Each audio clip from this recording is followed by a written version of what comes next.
good morning, everyone.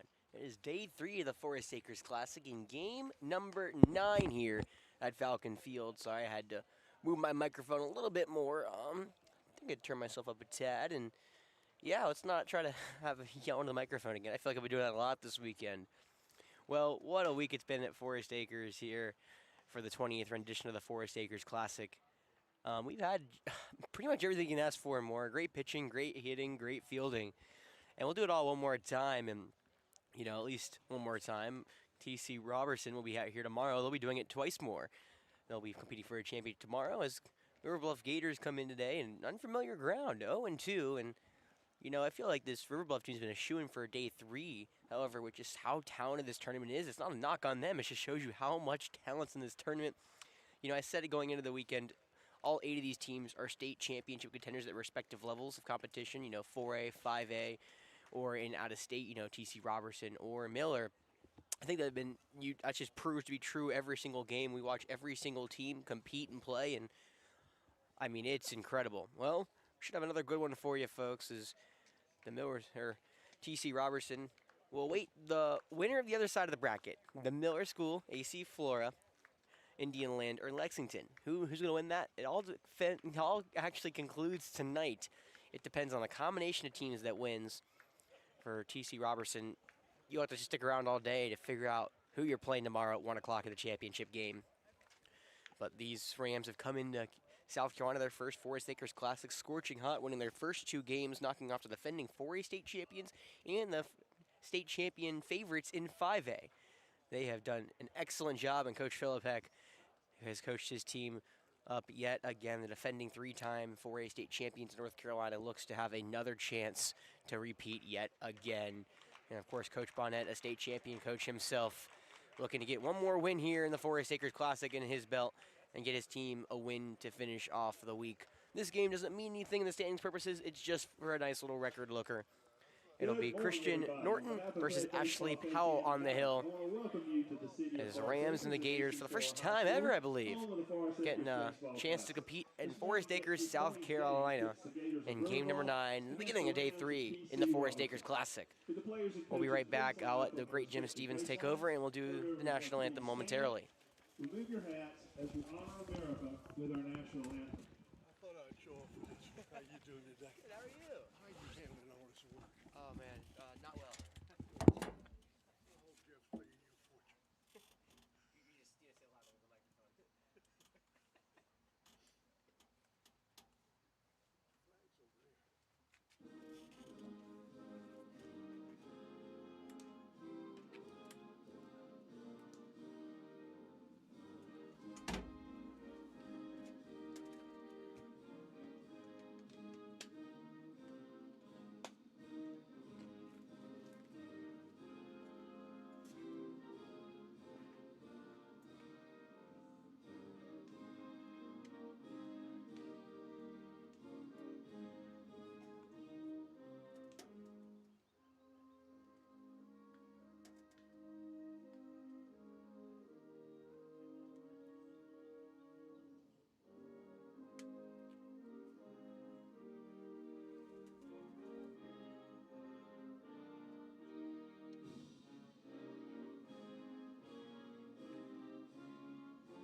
Flag's over there. Let's play ball. It might be the best game of the day.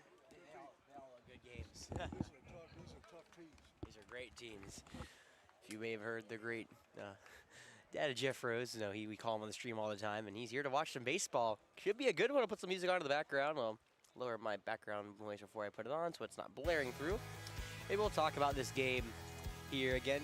Not a game that matters on the standings-wise, but both these teams. Well, I think TC Roberson trying to maintain that momentum they've carried from the beginning of this tournament on, pretty much from the first inning on from this tournament. In the Gators River Bluff trying to keep this season going. Again, this River Bluff Gator team, uber talented. They have competed with every single team this week. They've had probably hard. I mean, you know, I think this is probably the best 0-2 team we've ever seen in the Forest Acres Classic. I don't think it may be close. River Bluff has suffered 2 heartbreaks. One with like a pop-up to center field that Ashley Powell actually went back to the warning track and watched go off the wall. And the other one was a wild pitch that scored the winning run for Airport. This Gator team now 11-5 on the season. We'll be facing Dutch Fort next week, but we'll try to knock off the Rams before that. Let's rock and roll through the starting lives. TC Roberson, of course, will be playing tomorrow, so we'll go through them. Let's go around the diamond. On the hill, it's Ashley Powell. Saw him a little bit in relief action on Monday. Behind the dish, Banks Alexander. At first, Dom Norton.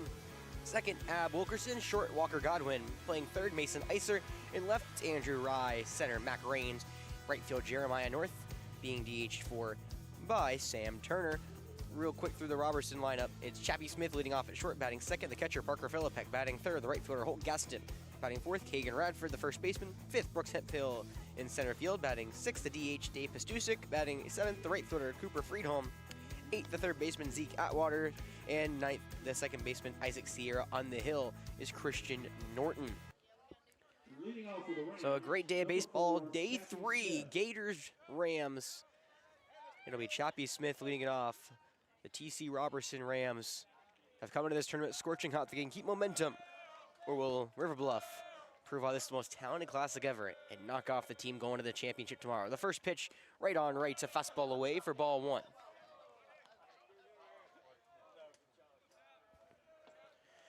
TC Roberson going to the South Carolina game last night, the 1-0. Misses upstairs, ball 1, 1-1, or 2-0. The Rams were congregating at the Carolina game last night, a game that the Gamecocks actually lost to the College Charleston, I believe, as the 2-0 from Powell on the way. That one's lined in the left field, down the left field line, but it will go foul. A weak fly ball that couldn't get straightened out by Smith. This team they're posting up in front of the couple national championships these Gamecocks have won. Not been their best of season on the diamond, though, this year. The 2-1. Called strike 2. Change up and in the zone. So it's Ashley Powell on the hill leading off Chappie Smith. He's had solid classics so far, 1 for 5 with a pair of RBIs. The 2-1. 2-2. Got him looking. Strike 3. Scoreboard's behind. It does not matter. Powell freezes Smith to begin the game. Up next for the Rams, number 2, Parker Philippek. A nice start from Powell. Now it's Parker Philippek up, the catcher. He got a day off from catching yesterday, played in left field in the win against the Airport Eagles. Now he'll be back to his catching duties as he steps into the left-handed box against the right-handed Ashley Powell. The right-hander will kick and deal the first pitch. Fastball in and actually hits Philippek. Well, Philippek is leading this team in a stat that's kind of unconventional, and that's now his 10th hit by pitch of the season. It's a lot of times being hit for Philippek. Up next, number 7, Holt. Well, one of these leaders of this team will step on first as Holt Gaston, the starter of day 1 of the tournament, will step in. He earned his 3rd win of the season on Monday against Dorman, pitching 3 2/3 innings, giving up 5 earned runs, but you know, those 5 earned runs may seem like a lot. However, it's not what this offense produced. He and the rest of the Rams offense put up a 10 spot in the first 2 innings against the Cavaliers.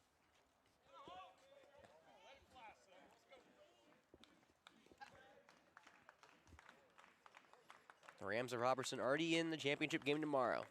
Looking to continue a hot Forest Acres Classic. Right on right, first pitch. Curveball, called, strike 1 in the outside third. Talking to some of the Gator faithful. I believe Miss Corley looked at me earlier and was like, I'm not used to sitting on this right side. Usually on the left side, and of course, they've been here for a lot of Forest Acres Classics. Powell, a couple glances at first, and he'll throw back to first for Philippek. Well, let's look at Ashley Powell, making his 6th appearance of the year, his 5th start. He's 3-1 on the season with a 2.82 ERA, 17 in the 3rd inning pitched. Technically was on the hook for the loss against the Eagles Airport in that back-and-forth affair on Monday. The 0-1 curveball is popped foul right behind home plate. It'll head out of play and be 0-2. However, the senior has been a mainstay in this Gator lineup the last 2 years, going to North Greenville along with his brother. Saw Thomas Powell here multiple years for the tournament, part of that state championship River Bluff team. Actually tried to bring another one back to the Gators. Nothing in 2. Ball in the dirt gets past Alexander. That will skip over to the backstop and allow Philippek to race over to second.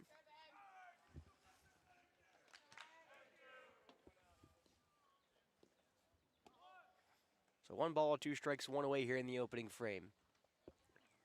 Actually, Powell getting the day 3 start. Usually their number 3 starter. This is how their rotation has went. It's went Corley, Kastner, Powell. Such a talented top of this Gator team, and the line of pitching has been exceptionally well. The 1-2. Fastball, that one's poked into right field. Jeremiah North has a read coming out and quickly, and it's going to drop. Looked like he kind of slowly started going toward it and then immediately had to start picking up his pace. It's a bloop single for Gaston. And now there's runners at the corners with 1 away. Well, North didn't really start moving to that ball quickly. Kind of started, slowly going, and then all of a sudden you see him start picking up speed. That ball died in the air. It looked like it was poked. I was a little shocked it was going to get there, or as far as North thought it was, but I mean, with how River Bluff kind of lost yesterday with that pop fly that carried to the wall, I mean, I think they're kind of expecting the unexpected here. They've been the forefront of what's been an insane tournament. Now it's Kagan Radford, southpaw here against the righty. First pitch on the way. That one's chopped over softly to the shortstop, Godwin. He has to race. He'll have to only play a throw to first, and it's late, and there'll be another infield single. That ball weakly hit off the bat of Kagan Radford. He extends his Hot Forest Acres Classic, making a bid for all-tournament and an MVP award. His 6th RBI of the tournament, and T.C. Roberson continues their hot starts. It's 1-0. When Alex Brooks Hemphill up, a right-handed center fielder. Rams trying to get lively here early on an early cold morning here in the Midlands of South Carolina. First pitch, Hemphill pops that one foul to the right side. It'll go out of play. Hemphill comes in hitting .255 today, 14 RBIs, 2 home runs. Well, this is what T.C. Roberson does, a couple big hits here and there, but they get their base runners. Hit by pitch and back-to-back singles. Puts runners at first and second with 1 away. The pitch, outside fastball shot foul, and it's quickly 0-2.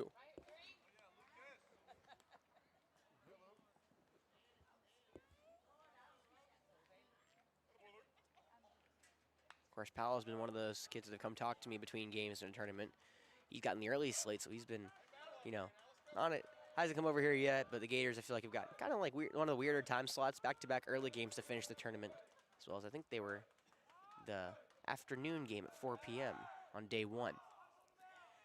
They've been tied up. They were watching what was a pitcher's duel between Indian Land and Miller School on day 1, and of course, opening the tournament is days 2 and 3 here. The wind whipping in from right to left. It's been a relatively non-windy tournament, except in the air. Now it's on the field. The 0-2 in the dirt. That will curveball skip away from Alexander all the way to the dugout. The Gators are going to wave from around third. Coming around third is from Gaston from second. The throw into home is not in time. Going from first to third is Radford. As Alexander never saw that curveball.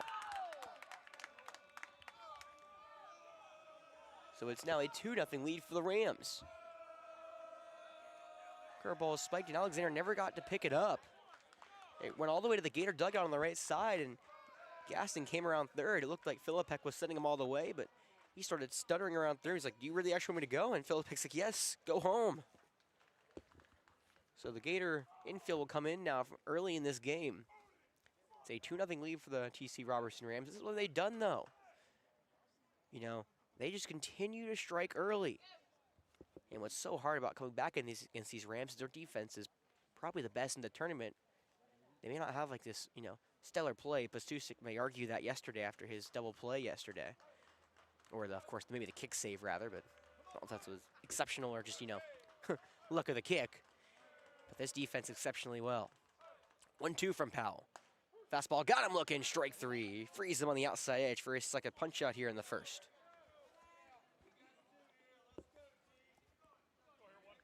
So 2 away from Dave Pastusik. He's been at first base these last couple days, but he'll get a chance to now DH and take a night off in the field. Another right-hander for Powell as he fires the first pitch. Fastball up and away, ball 1. Another good crowd here at the Forest Acres Classic. The Rams traveling well up from Asheville, even in the early morning hours. And on the other side, of course, River Bluff always shows up. The 1-0 is pop foul to the right side. It will go over the River Bluff dugout out of play. It'll be 1-1.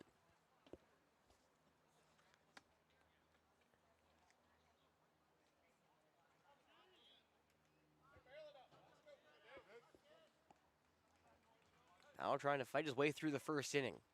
Looking at a runner at third. He'll kick and deal the 1-1. Fastball got him. Strike two. Finds the outside part of the plate. And my favorite thing about this baseball tournament is, all the Forest Acres fans, watch this tournament on the stream and they go, yeah, we need to come here. Watch these games. The 0-2. That curveball's grounded over to Godwin off his glove into center field. A hard hit ball to short that goes into center. That will be an error on Godwin. And the third run of the first inning for the Rams.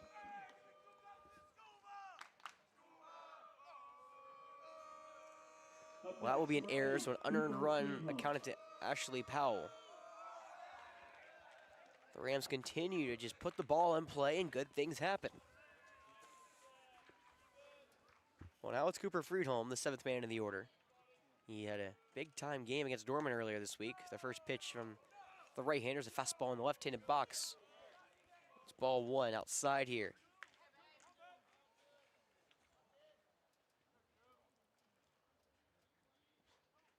Friedholm awaits the 1-0. Fastball, that one's off the hands in the shallow left center field. Converging as everyone. It should be Rains, the center fielder, who will call everyone off and make the grab. Well, the first inning did not go the way Powell wanted. 3 Rams runners come across, and the Gators look to bring the bats up in the bottom of the first.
All right, so as I usually do, I'll come back a little early and roll through the lineups here for both these teams as we set to begin in the first inning. Let's go around the diamond for the Rams. It's Christian Norton on the hill, the 23rd ranked player in that sophomore class in North Carolina, and the second left-handed pitcher. So be curious to see how he attacks a talented Gator lineup. Let's go down it. Banks Alexander leading it off. Batting second, Dom Norton. Sam Turner, the designated hitter, batting fourth. Walker Godwin, fifth. Mason Iser, sixth. Mac Rains, 7th, Ashley Powell, 8th, Ab Wilkerson, and 9th, Andrew Rye. Around the diamond real quick, Parker Phillip back behind the dish. Radford at first, Sierra second, Smith, short, Adwaters third, Friedholm in left, Hemphill in center, and Gaston in right. I'll tell you what, these Rams don't make many mistakes. They'll look to keep the Gators off the base paths, who have been in 2 thrillers to start the year.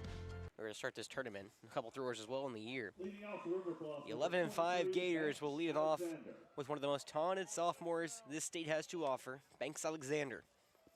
Alexander shot one to the left field fence yesterday. Looked like it was going to be a homer hit off the top of the wall. I asked him after the game, I said, how hard did you hit that? He's like, I don't know, pretty hard. Well, he'll try to hit one pretty hard here against the southpaw. First pitch on the way to the right-hander. Fastball wide, ball one. Alexander's been a mainstay at the top of the lineup now for the last 2 years here in Lexington for River Bluff. The 1-0. Fastball, that one's laced in the center field, but right at Hemphill. He'll take a couple steps back toward the track and make the grab for out number one. Well, Alexander does hit that one pretty hard, just right to the center fielder. There's now one away. Norton.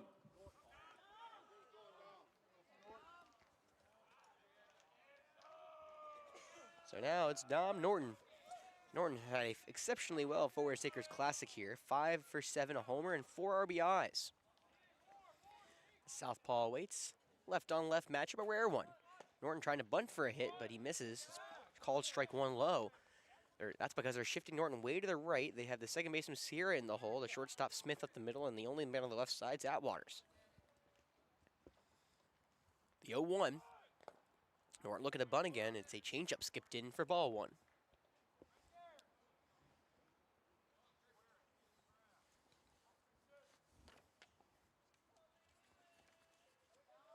One ball, one strike, the pitch. He bunts that one to the left side. Norton puts that on the left line. Atwaters has to pick it up, and it's a fair ball. That one may have trailed foul, but Atwaters grabbed it. And that's a infield bunt single for Norton, his 6th hit of the Classic. Stepping in the box, number 13. You know, with all these shifts, everything, I feel like my dad always tells me, he's like, just put one the other way. I remember, if you guys remember correctly, the batting champion in 2022, Jeff McNeil, would do so well at that. They would shift him for whatever reason, and he just put down a little slap hit. They're doing the same thing to Sam Turner. Sam Turner tried the same thing, shifting up to the right side for the southpaw. Dom Norton got on board with the singles. Turner won't take the bat off the shoulder as he watches strike one right down the middle. Turner, at least for the Falcon faithful, is a favorite. He played with a lot of those kids growing up. The 0-1. Southpaw takes the breaking ball in the dirt for ball one. That breaking ball comes right across the letters and all the way down to the dirt. It's a nice pitch from Norton. He hasn't pitched much this year. It's just his 3rd appearance. No earned runs for 2 innings pitched. But he's uber talented. If you talk to anyone here for the Rams. The 1-1. Change up low. Ball 2. Remember, one of the parents told me before the game, he said, you know, we've had a couple first-round draft picks here in DC Roberson. He may be the next. The 2-1 is fouled straight back. Turner just misses the upstairs heater. It's now 2 balls, 2 strikes, 2 away here in the bottom of the first. River Bluff trailing 3-0, trying to cut into this Rams lead. Feels like a lot of teams have been trying to cut into this Rams lead. They've started off hot every single game. The 2-2. Breaking ball gone. I'm looking. Strike 3. Turner turns away as it dips back into the zone. That breaking ball I talked about, the curve, comes in high and dips in low. Now 2 away here for the cleanup hitter, Walker Godwin. Godwin, another Forest Acres Classic appearance for him. He's been here the last 3 years and coming off a good day after a rougher day 1. He went 2 for 3 with 2 stolen bags yesterday. The right-hander awaits. The first pitch is a fastball that's up and away for ball 1. Wind still coming in from right to left. It's been a weirdly windy, not windy Classic, as I've been saying, you know. There's the 1-0 fired. Fastball low, ball 2. The wind feels like it's more up in the air rather than it is field level. Last year, in day 1 of the Forest Acres Classic, one of the windiest days I remember here, it was whipping around all day. Today it should get up to about 11 miles per hour. Norton will fire the 2-0. Fastball low, ball 3. He falls behind the cleanup hitter, 3-0. Mason Iser waiting on deck.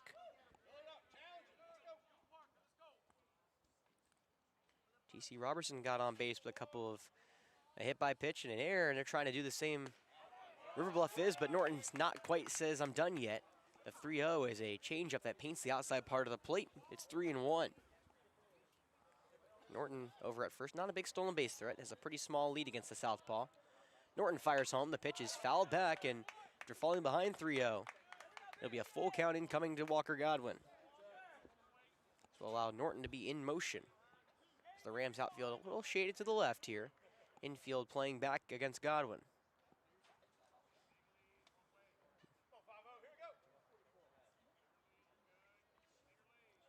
Runner goes, the payoff is tapped foul, and Godwin will get one more crack at it.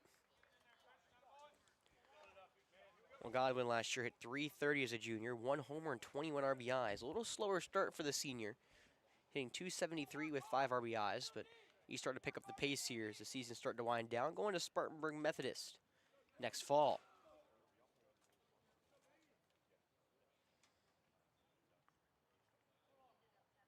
Long pause, and Norton will step off. What we haven't seen is a pickoff move from Christian Norton.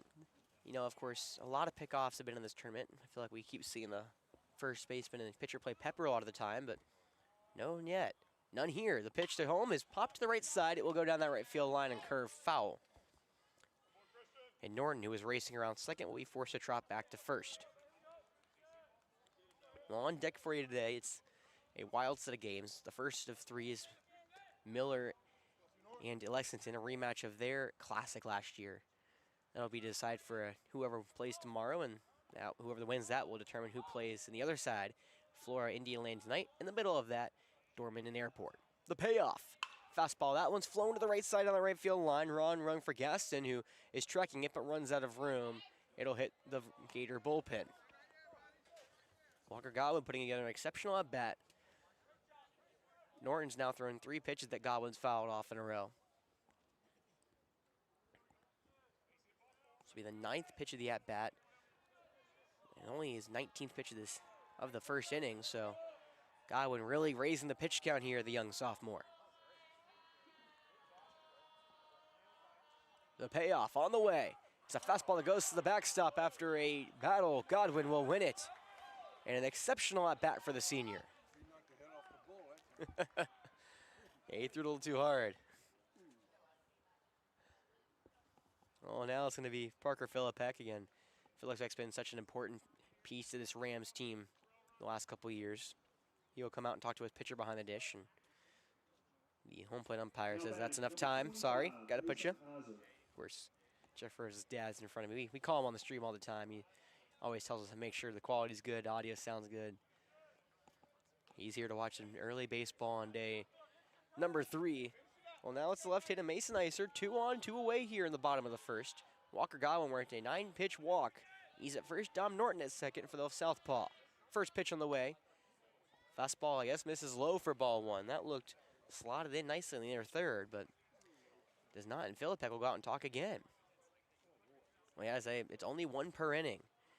And Philippek, after getting all the way to Norton, was told by the outfield umpire saying, nope, you got to go back, only 1 mound visit per inning. We're talking to Dylan Hernandez earlier this week. That's one of the rules he said has kind of affected him behind the dish. You know, he said he used to always go talk to his pitchers a lot.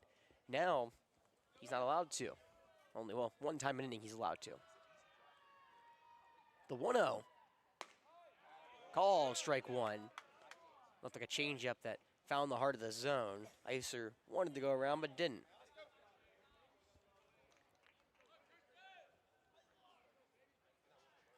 No one winds and deals. The 1-1. That ball is laced into center field, but right at Hemphill. He races a couple steps back and will make the one-handed grab at the track. Well, Alexander and Iser give a ball ride to center, but it finds the glove of Hemphill, and the Rams keep the Gators off the board. It's a 3-0 lead for TC Roberson going to the second.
Welcome back here to Forest Acres, South Carolina. It's been another great Forest Acres Classic as we're now in the back half of this tournament. Leading Game off number to the right, 9 of 14 here number at Falcon 1, Field. It'll be Zeke Atwaters to lead it off for the Rams after they had a successful first inning. They'll come back against Ashley Powell right on right. First pitch is off the end of the bat and foul. It'll be 8-9-1 here for the Rams. Atwaters, Sierra, and Chappie Smith, the leadoff man. Ashley Powell back out there for some more fun. The right-hander kicks and deals the 0-1. Breaking ball called, strike 2 on the outside edge. Infield playing back here against Atwaters, going to Lenore Rhine next year. And Atwaters will step out. Just a 200 batting average in the season for the senior. Only 0 for 2 on this tournament, but he goes down swinging there. A half-hearted swing and a miss on the outside curveball, and there's one away. It's now the third strikeout for Powell here. Isaac Sierra. I was trying to put my papers down, but the wind whipped in right as I tried to do that. Well, Isaac Sierra up. I credit Isaac Sierra with one of the starting of that Rams rally he had on Monday. The first pitch to the right-hander is low for ball 1. Sierra, in a hit-and-run attempt, dribbled a ball to the right side of the infield that really started that rally against Dorman. They will go on to put 7 runs up in the second inning and take down the Cavaliers. The 1-0. That one's flown foul to the right side. It'll be 1-1.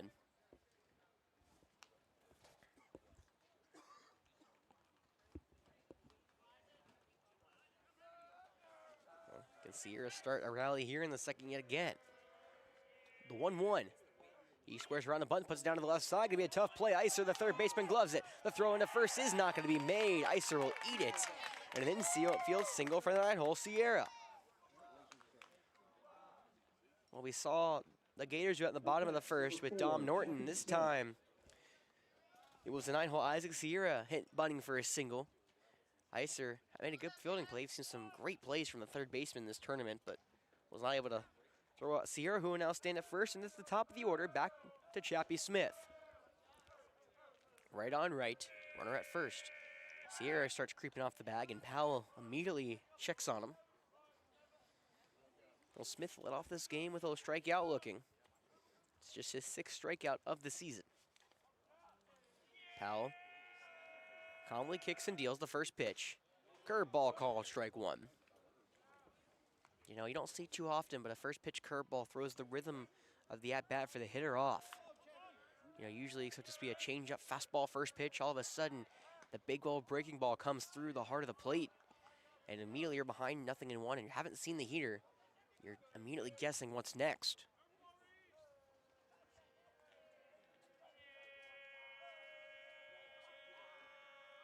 The 0-1. Fastball up around the eyes. Ball 1. Sierra, 5 stolen bags this season. Smith is the leadoff man, hitting 8 RBIs, a .295 average.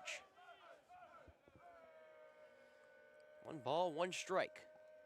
Powell will check on Sierra. Got a late jump. The pickoff move is in time. Well, Sierra was creeping a little too far off the bag. Powell guns him down, and there's 2 away now in the first. Or second, rather, excuse me.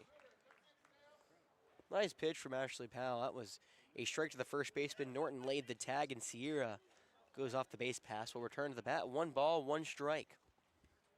The pitch. Fastball away, ball 2. We've seen some great pickoff moves this tournament. That's the first one I think that's gotten a runner, at least, to my recollection. The 2-1. Fastball is popped foul and goes to the backstop. It'll be 2-2. Well, how important will this be for Powell after allowing a 1-out single to find his way through the inning? The 2-2. Breaking ball is lifted into center field. Raines will move over to his left, come in a couple of steps in, make the one-handed grab to retire the side. Well, the pickoff move helps Ashley Powell get out of the frame. 3-0 lead for the Rams. We go to the bottom of the second, but I'm going to put some background music. Y'all know what time it is. It's time to thank our sponsors here in the Forest Acres Classic. Of course, the sponsors have been helping us these last 2 classics, and we are greatly appreciative of what Coach Dorsey's been able to do, not just for young men, but also, you know, for the Classic. He's been a contributor, well, for Definite Fiction. He's a contributor for AC Flora and a contributor in the community want to give a shout out to the Richland 215 Legion team. We've had a couple of Falcons on this tournament. They've all played Legion, and they love Legion. I think Sam said it best yesterday. He said, you know, you're playing for something more. You're playing for your community.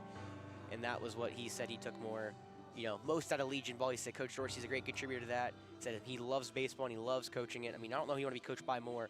So go to your local Legion site, sign up today. It's free, great competition. A lot of these Gators play Legion.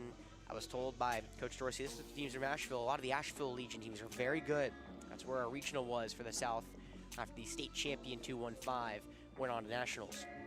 So there's one, and then the other sponsor we talk about is Coach Dorsey's day job. The 215 is a night job. The Big Red Box Dumpster Company is his day job. The all-inclusive private waste disposal company here in the Midlands of Columbia, South Carolina. They'll bring you a dumpster. You fill it up. They'll take it away. It's that easy. They'll deliver it to wherever you need to. Residential driveways, construction sites. If you need a dumpster, they got you covered. So, of course, go to www.bigredboxdumpstercompany.com to book your dumpster today. I mean, it's that simple. We'll be right back as Christian Norton now, after waiting for his catcher to put on the gear, will come out and start the second.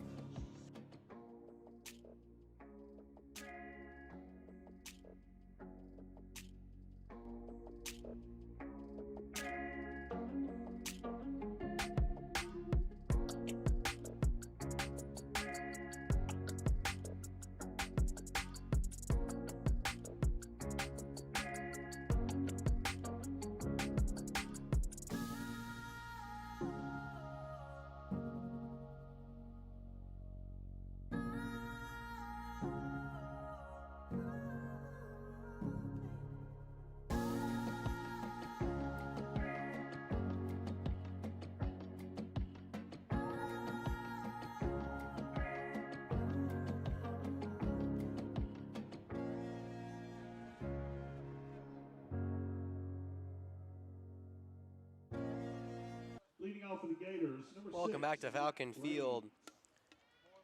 We're here for the bottom of the second where the TC Roberson Rams lead 3-0 over the River Bluff Gators. Just like they've done in every single game, the Rams start strong. Christian Norton back to the hill. The southpaw will greet the right-hander. Throw a changeup inside for ball one. It's 6-7-8 here for the Gators. Rains, Powell, Wilkerson. For the Gator faithful, remember this was the big part of the lineup on Monday. The 1-0, he goes around. It's a breaking ball in the dirt for strike one, 1-1. I'm alluding to that go-ahead grand slam against Airport. Ab Wilkerson put a shot over the left field wall and momentarily gave the Gators the lead. The 1-1 is in the dirt, a heater. It's 2 balls, 1 strike. The Lexington Wildcats in the house after their thriller yesterday. You know, me and Jeff were talking, you know, if the Falcons would have put off the upset last night, where it would have ranked in the craziness of this week. Wouldn't have been top 2, I'll tell you that. The 2-1 is popped into the air left side of the infield. Adwaters, the third baseman, immediately calls for it, and he'll make the grab on the infield grass. There's one away.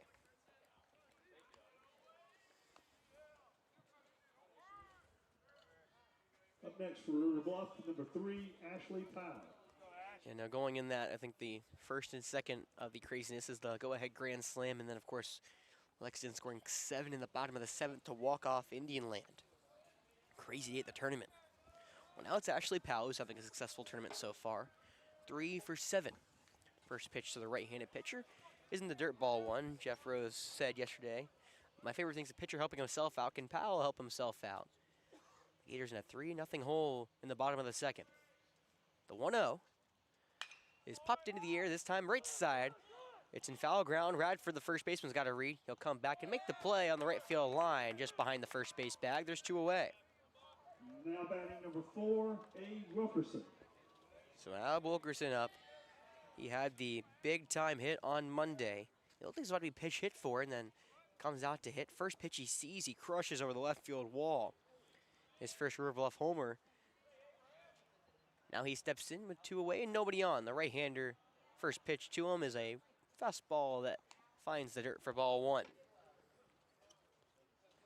Well, after Wilkerson, it's Andrew Rye waiting on deck before the lineup will flip over. The 1-0. Breaking ball called, strike 1 in the outer third.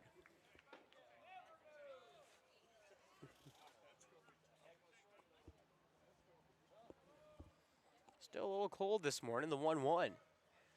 Fastball low, ball 2. Yesterday I was able to shed my puffer jacket before the beginning of the first game. Today it's been on for the entirety. I don't see him taking it off anytime soon either. The 2-1. Fastball wide, ball 3. The 8-hole gets ahead 3-1 here. Looking to start a 2-out rally. That was the story in TC Roberson's first game of the tournament. Norton quickly deals the 3-1. Called strike 2. Change him in the top third of the zone. Bring a full count to Wilkerson. TC Roberson did so much damage against the Cavaliers with 2 outs. The Cavaliers also did some damage to the Rams with 2 outs, just not as much as TC Roberson did. Payoff on the way is lined into left field, and that will drop in front of Friedholm for a base hit. Well, we had a bunt single from Dom Norton earlier in the game for the Rams, against the Rams. Now Wilkerson laces his first single of the game of the tournament. His first time, reaching base that's not a home run. He won't complain about the home run, though, I promise you that. Andrew Rye up now, the 9-hole. Lineup will flip over after him, hitting .333 in his senior campaign with 10 RBIs. Southpaw kicks and deals. The right-hander looks to bunt, and he bunts it foul. It's 0-1. I don't even know if he actually got the bat on it. Philippek had to get up quickly from behind the dish and make sure there's no funny business from Wilkerson over. Well, the third baseman Atwater's playing really far back. We've seen a bunt single already from Dom Norton. Will Rye try it again? Philippek steps up away. The 0-1, Rye sets up this bunt. It's a breaking ball in the left-handed box. Ball 1. So Coach Bonnet, the third base coach, pointing out that Atwater's is crashing hard. But he still goes way behind the third base bag. Coach Philippek not moving him up, and now Philippek says take a couple steps closer if he's going to keep trying to bunt. Atwater's now on the infield grass. The 1-1 is slicing foul. It's 1-2. This is why these two coaches are so good. The National Coach of the Year, Coach Eric Philippek, last season for the Rams. Winning a state championship up in North Carolina. Now trying to win his first Forest Acres Classic Championship in his first appearance. Step off and throw to first. Stepping back in safely is Wilkerson. He has 1 stolen bag on the season, stole 1 all of last year. Can't imagine he's going 1-2 here against the Southpaw, but you've seen crazier things this tournament, so who knows?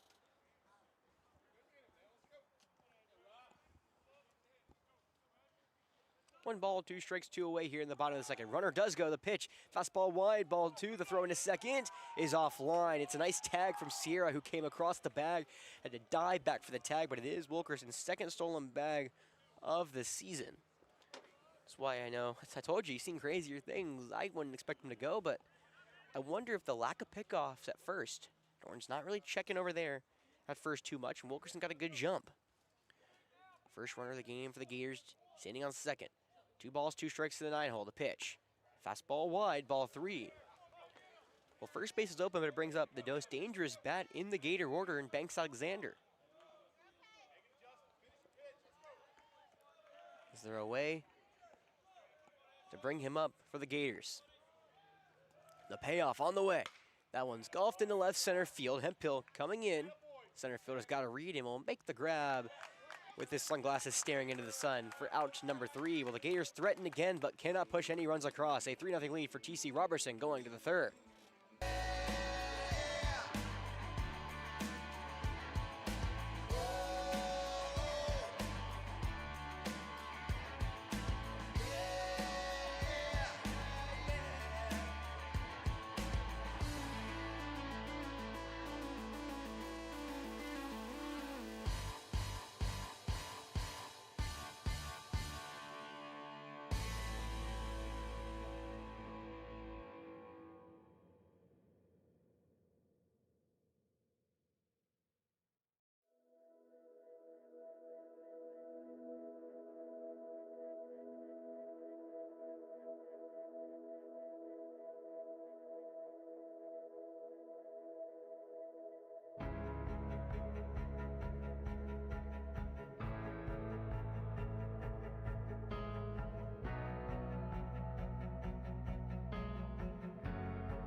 Welcome back to Falcon Leading Field. off for the Rams, number It's 2, time for the top of the third here Phillips. between TC Roberson and River Bluff. The Rams got to an early 3-0 lead, just like they've done every tournament. They scored in the first inning every time and have only trailed once. That was in the bottom of the first against Dorman, where Dorman led 1-0, and the Rams immediately responded with 3. Well, so left-handed Parker Philippek up. Ashley Powell greets him with the first pitch fastball inside. You know, it's always fun to see how you respond after hitting a batter, and Powell says, I'm not worried about him. He'll go right back to the heater inside. 0-1. Southpaw came around to score the first run of the game back in the first. The 0-1. Call, strike 2, breaking ball on the outside part of the plate.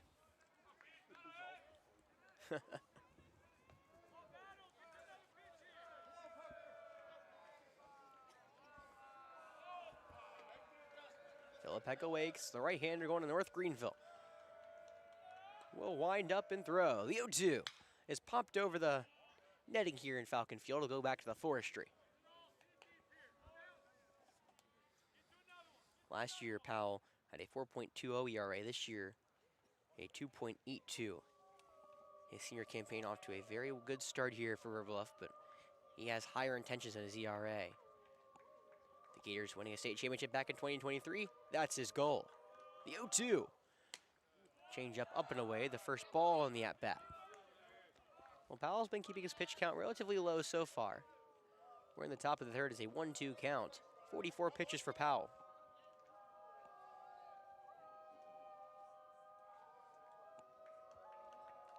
The 1-2 on the way. Breaking ball is tapped foul to the left side. Philippek fights off a good breaking ball. They'll stay 1-2. Well, for the Gators, their tournament day ends today. No matter what happens, they're eliminated from Thursday play. But the Rams have to play tomorrow. So it's interesting to see how Coach Philippek will handle his bullpen. It's always interesting pitching at a premium this tournament, but the Rams have one of the kind of weirder sides of it. The 1-2. Breaking ball that hits Philippek again. Runs inside, and it's the second time being hit, the 11th time this season. Well, Powell loses the leadoff man, who I credit Sam McCutcheon every time. I mean, he brought up the fact yesterday, he's like, it's been so important for teams to get the leadoff man aboard in this tournament. And TC Roberson does just that. Coach Barnett going to come out and talk to Powell. We'll be right back.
Welcome back to Falcon Field. Well, after a extension look during my quick break there, it'll be Brooks Peloso coming in. Peloso does not usually wear 26, he wears 18, but he's wearing 26 today. Maybe it's the alternate black uniforms. First pitch, right on right. Gaston takes ball one upstairs. Peloso, we saw him pitch in the game against Airport, gave up 2 earned runs in 3 1/3 inning. Powell, I'm assuming, had a limited pitch count after his outing against the Eagles, where he went 1 2/3. He ends his day with 2 innings pitched, but not final line yet. The one Andel is golfed into center field. That's Ashley Powell, who stays in the game. He makes a couple steps back and makes the quick out for out number 1. Powell stays in the game at center. Mac Rains will move from center to right field, taking Jeremiah North out of the game.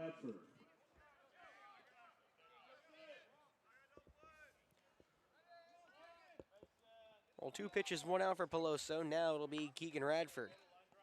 Radford, an RBI single his first go around.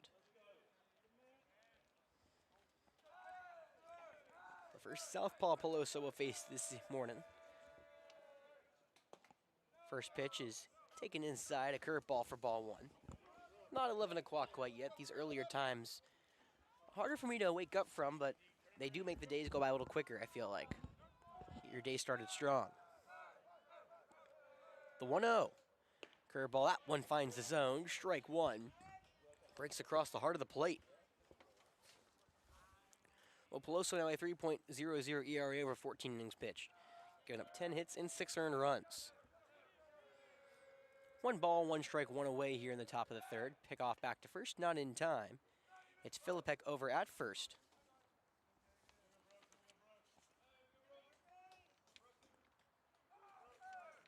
Philippek 5 stolen bags on the season. T.C. Roberson 11-4 on the year. Now in their 16th game, the 1-1. Breaking ball called, strike 2 on the outer 3rd. Nice pitch there. It feels like Coach Bonnet and the pitching staff for the Gators dialing up the off speed here against T.C. Roberson. It's 1-2.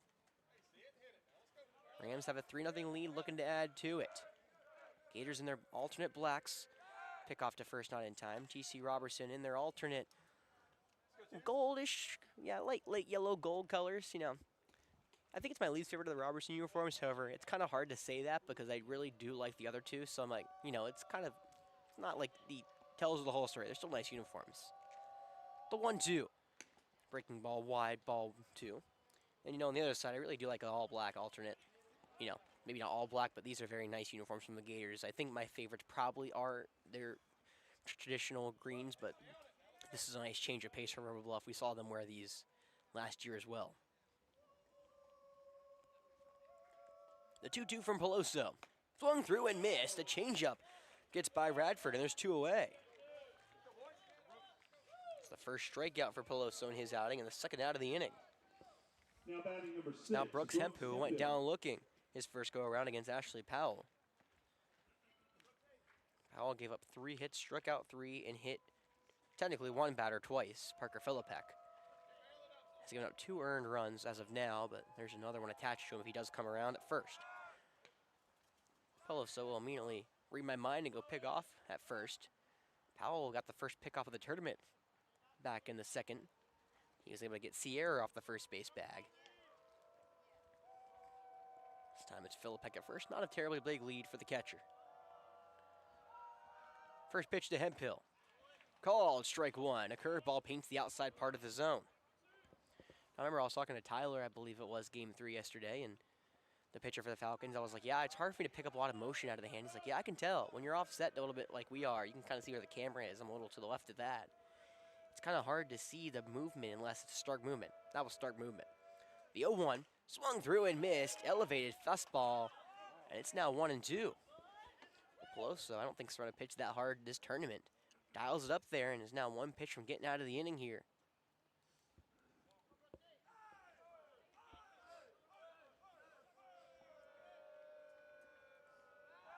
Pick off to first, not in time. Well, the T.C. Roberson Rams are already in a championship game on Thursday.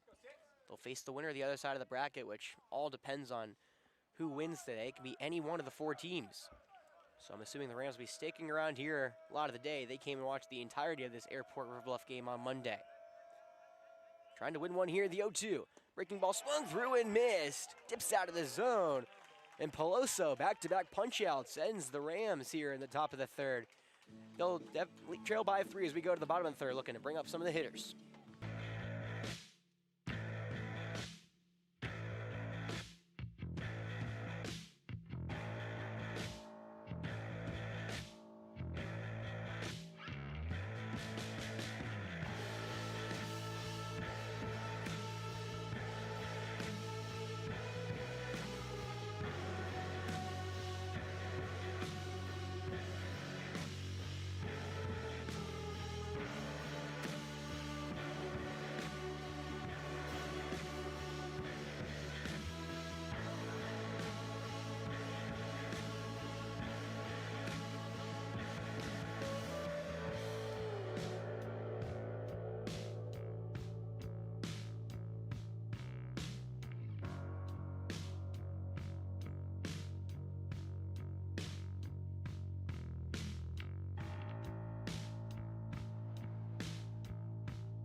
Welcome back to the Falcon Field here in beautiful Forest Acres, South Carolina. Leading off for the Gators. It's the number 20th rendition of this 23, Forest Banks Acres Classic, Alexander. technically 21st year of it, but COVID year did not happen.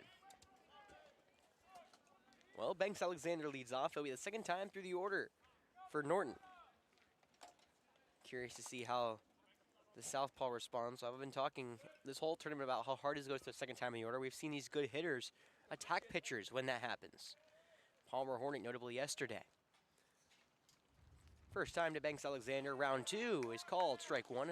Curveball on the inside part of the plate. Norton was able to get him to line out to Hemphill in center field his first go around, but it was well struck. The 0-1. Breaking ball in the dirt. Ball 1. The Wildcats now fully here in Forest Acres. Again, both teams later in that game, Miller and Lexington playing for a chance to play on Thursday. The 1-1. That changeup looks to be high and away. Ball 2. Of course, if you win today and either of the sides you're playing Thursday, it just depends on who wins, is who's playing T.C. Roberson for the title tomorrow. The 2-1 is rolled over to the left side. Going to be a play from Atwater as he fields that in fair territory. The throw into first is low and not in time. That may have been an infield single as Alexander, I think, was going to beat it out regardless. He got down the line quickly, but they ruled in the air up in the booth. That was a close play. Coach Hallett, though, man of the scoreboard this morning. I trust his judgment. So it'll be an error on the third baseman at Waters, and very close play at first regardless. So it was a high chopper, and the catcher, who, you know, we talked about with me, I think Sam was who I was joking with, they don't usually move quickly. Alexander moves pretty quickly. Norton, who bunt for a hit last time. At Waters now on the infield grass this time around. Southpaw waits the first pitch, is a breaking ball that skips in, backhanded by Philip Peck behind the dish. It's ball 1. You know, and Tyler was on as well yesterday. I talked to the left-hander about, you know, how hard is a lefty-lefty matchup. He said, you know, it's so hard because you don't see it as much. It happens rarely here at the high school level, and you don't get many reps against it. The 1-0 breaking ball is tapped foul to be 1-1. You know, there's a lot of right-handed arms here at the high school level. As a right-handed arm getting warm in the bullpen. Dave Pastusik right now for T.C. Roberson. Yeah, 1-1. Morton swears around a bump, but he misses it. The snap back throw to first is not in time. Alexander stands back in. It will be strike 2 after Norton did not put the bunt down, so he'll be probably swinging away here. Again, he's had a strong Forest Acres Classic. Now 6 for 8 here in the tournament. Potentially an all-turning bid. The 1-2. Breaking ball. That one's lined to the second baseman over the head of Sierra into right field. Alexander has to hold up. He'll be held at second. But another hit for Dom Norton, his second of the day. This time, a liner. And that puts 2 on and nobody out here in the bottom of the third for the Gators. Now batting, number 2, Leo Zambrano. So, pitch hitting for Sam Toner. It's Leo Zambrano. Zambrano has had 2 at-bats here in the tournament. He's 1 for 2 in his hit that he had back in the airport game was a double down the left field line. Of course, he had the adrenaline gushing through his veins after Wilkerson, I think, had potentially the play of the tournament. I mean, there's been a lot of them, but probably the singular play that I think the whole River Bluff side stood up. It was going on the left field line, and even me and Jeff were standing. They had to stand up in retrospect, to watch that ball go out. Probably a lot of stuff been on stream this week. Oh, now the first baseman Radford comes forward. The ball back to home is going to be strike one, I believe. The throw on the first is not in time. So, weird mixing me up. The first one, Radford crashed. The second baseman Sierra's covered for the snapback throw. I think it was one ball. So, yes. I remember we said it was 0-1. It was one ball. So, one ball, no strikes, nobody out here, bottom three. Corners are in for Zambrano. The 1-1. Zambrano is swinging away and will pop it foul. Now it's 1-1. The scoreboard's really messing me up right now. Come on, Coach Howlett. Need you to come through for me. 1-1. There we go. See, I know if I complain enough, it works.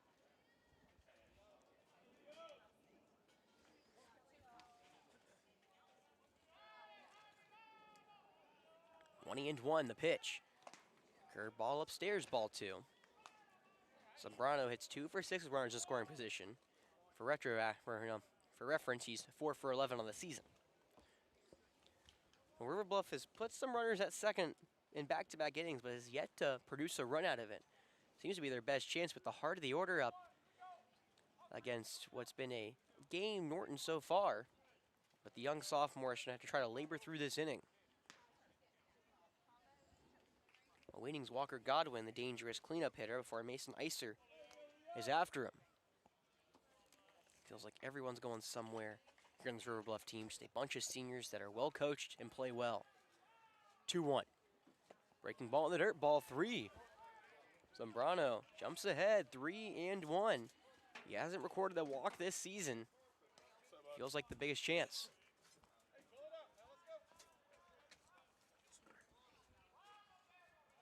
The 3-1. Fastball, that one's grounded over to the shortstop, Smith. It could be 2. On to second for 1. Sierra turns it, and it's a 6-4-3 double play for the first 2 outs here in the third. Up next, number 1, Walker Godwin. Alexander will take third, and that baby all for Christian Norton. Got a big first and second outs now. We'll be right back here at Falcon Field. Looks like it'll be a pitching change.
Welcome back to Falcon Field. Christian Norton's day is done. 2-2. The third innings pitched. No earned runs. The Runner on third will not be attached to him as an earned run as Alexander reached on an error. What'll be the right-handed Dave Pastusik up. Pastusik has been playing first all tournament. He'll get his first chance on the hill. Right on right, first pitch to Walker Godwin. His foul tipped back, looked like a slider. It's 0-1. Well, Pastusik making his third appearance of the season has 2 earned runs over 4 innings pitched. He's 0 for 1. I believe that came in his lone start here in 2026. The right-hander deals the 0-1. Swung through and missed. Breaking ball there. Quickly 0-2 here against Godwin. Well, Godwin drew a walk back in the first inning against Norton. He was unable to move from there, though. Again, the Gators have had base runners on the base pass every single inning. Rams able to shut the door on any bid for a run. Can Pastusik do the same thing here? The 0-2. Breaking ball, got him looking, strike 3. Froze him on the outside edge. Godwin kind of gives the glance to the umpire saying that was outside. Pastusik disagrees as he gets his T-mob back to the inning, back to the dugouts. We'll go to the 4th inning right here on Definite Fiction.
Top 4 incoming here between Rams and Gators. It's game number 9 here in the Forest Acres Classic. We're in the back half here on day 3. Dave Pastusik. So Dave Pastusik up to the dish. Pastusik got a big strikeout to end the frame last time. Now he'll face Brooke Peloso for the first time today. Right on right, first pitch curveball. Misses up around the letters for ball 1.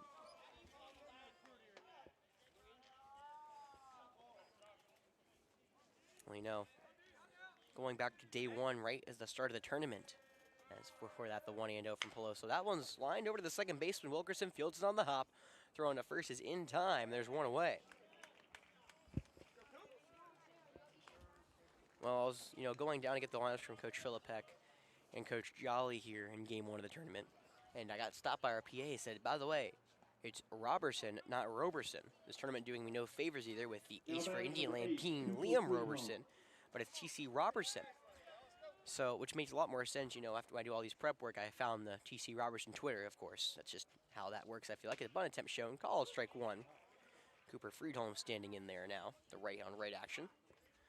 And I was like, I guess that makes a lot more sense than T-Mob, that's what their nickname is. Play on the words, I'm assuming T-Rob. 0-1. That one's laced down the third base line, but it will go just foul.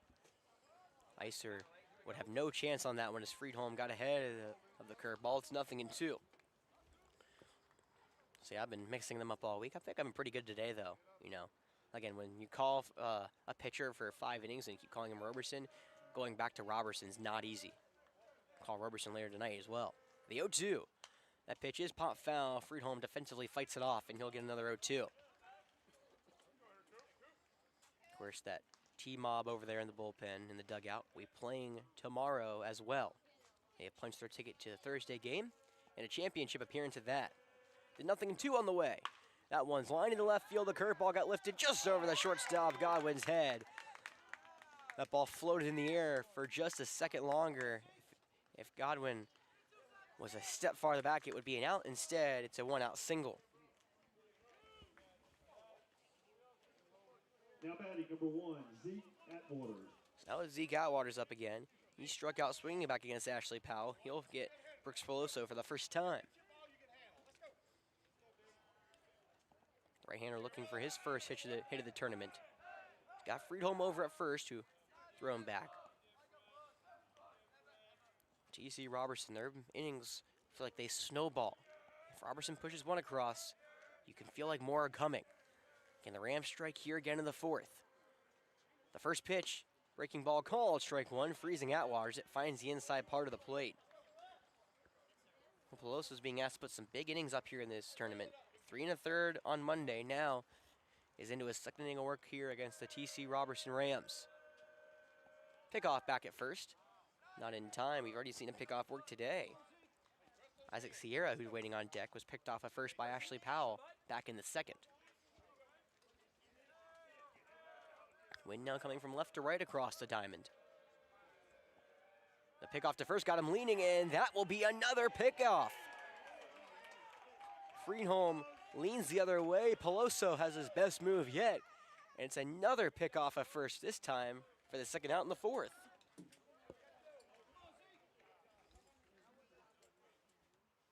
Well, we talked about, I feel like you look at the box score, like, there's not much defense here. There is defense being played at this tournament, let me tell you. Count is 0-1 to Atwater. The pitch from Peloso. Breaking ball finds the dirt. It's ball 1. There's been some great defense in this tournament, but, haven't been able to see it, I feel like, with these scores. Box score watching, of course. The 1-1. Curveball called, strike 2. Dips into the heart of the zone late. If you're box score watching, as I just said, you see some errors, you see some high scoring runs. You're like, that's not how this works. Oh, trust me. There's been everything this tournament. The 1-2. Breaking ball is tapped back to the pitcher. Peloso has it. We'll take a crow stop. Crow step over to first, and we'll retire to the side. Well, another pickoff makes it a 1-2-3 inning. And the Gators bats get going. We'll move past the halfway point when we come back.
We are back yet again here at Falcon Field. Still a chilly morning, as both Miller and Lexington ran to them on my way to the bathroom between innings. Both are getting warm on our football practice field. It's kind of weird if you don't, know the area. We don't really play football here. We play lacrosse on the field. We practice football, play JV football, but football's played in an offset stadium. We call it the ice. They're getting warm on the ice. The 1-0 from Patustik's inside to the lefty. It's 1-1.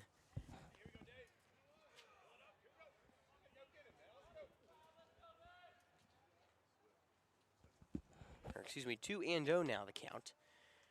2 balls, no strikes. The pitch. That one is a fastball right over the heart of the plate. 2-1.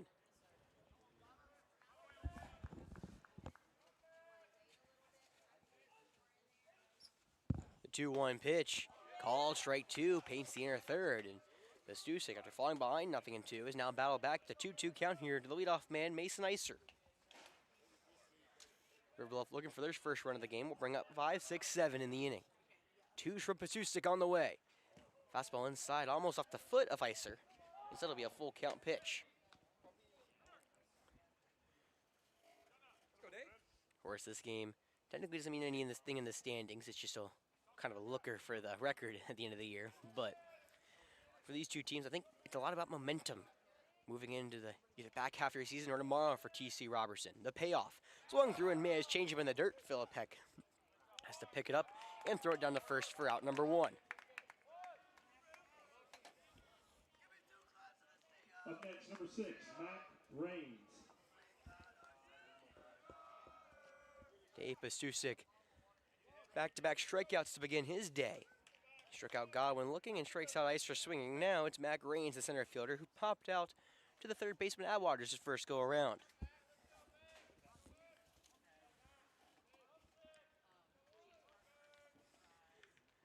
First pitch, that one's rolled over to Atwaters, the third baseman off his glove. It'll trickle to the dirt. He'll have to recuperate quickly, but will not make a throw. That will be ruled as another error today against the third baseman. He technically had an error that allowed Banks Alexander to reach back in the third inning. However, it was a close play. I think Alexander may have beat it anyways. That one was definitely an error. Atwaters had it in his glove. It popped out. Now there's a one-out base runner here for Ashley Powell. Well, Powell was 5 for 17 coming into this tournament. So far, a successful Flora Acres Classic for the senior.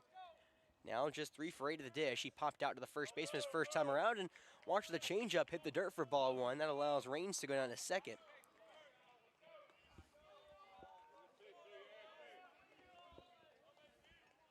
So now for the 4th straight inning, we're here in the bottom of the 4th. Bluff has a runner on second.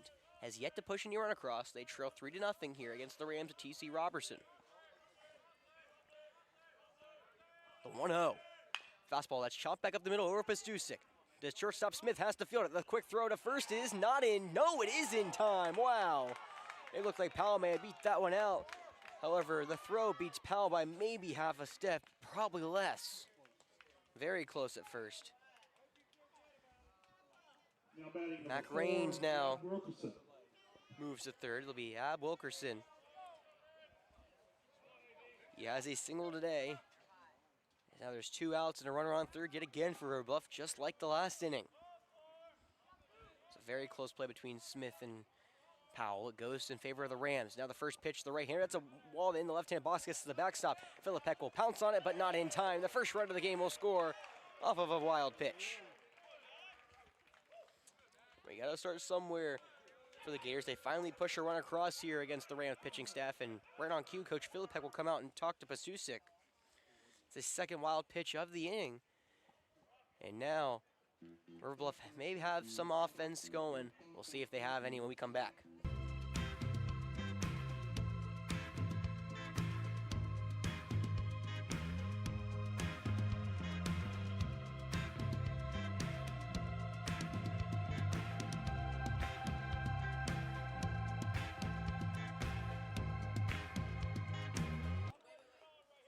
Well, it looked like Coach Philip Peck came out and said like maybe 2 things and went right back to the dugout. It might have been, I feel like it was not like towards like the whole infield, but I think he definitely said something to his son.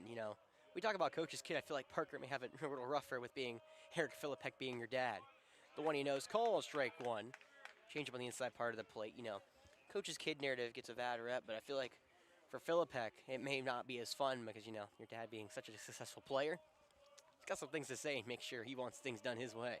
Of course, that's just speculation as a high pop up to left field. Going back, Friedholm at the track has a way. No, it is gone. It sneaks over the fence.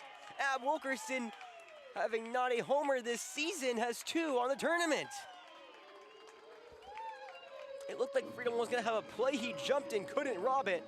The ball sneaks over the left field fence, and just like that, it's a 1-run ball game. Number 4, Abe Roberson. I mean, we've seen some balls sneak over, and that ball kept tailing towards the, you know, left field line. It was still around middle of left field, and I think that ball may have got over by just centimeters. Now batting number 5, Again, Wilkerson, who had a home run all season, or even last season, has 2 in the tournament now. What a way, and the first pitch is grounded over to Aguilar as the third baseman, Rye, swung the bat. A low throws in time, and all of a sudden, we got a 1-run ball game. The Gators find 2 runs in the bottom of the 4th as we head to the back half. It's a 3-2 ball game.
We are back here live on Definite Fiction. It's game number 9 in game 1 of day 3 here in Forest Acres.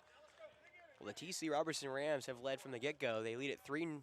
Well, that was until the end of last inning. 3-2. A wild pitch and a solo blast from Ab Wilkerson. Puts the Gators right back into this one as this tournament wouldn't be anybody else. Brooks Peloso will get 9, 1 and 2. It's Sierra leading off, who takes ball 1 high and upstairs. One around his head.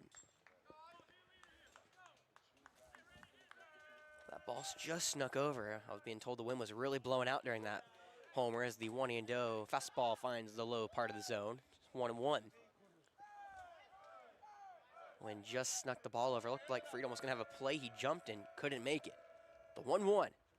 That pitch is sky high, pop up in the air right behind home plate. I think it'll go farther than me. You know, it's weird. I can't really see pop-ups right at me anymore. I had one that I thought was going to hit me and actually went back to the field of play about 2 weeks ago. But now I have a 10 over me, which, don't get me wrong, very appreciative of that because I'd be burnt to a crisp if not and very uncomfortable. But I can't see the pop-ups. The 1-2. Breaking ball. That one's flown in the left field. Rye has a read, though, and makes 2 steps over to his right to make the grab.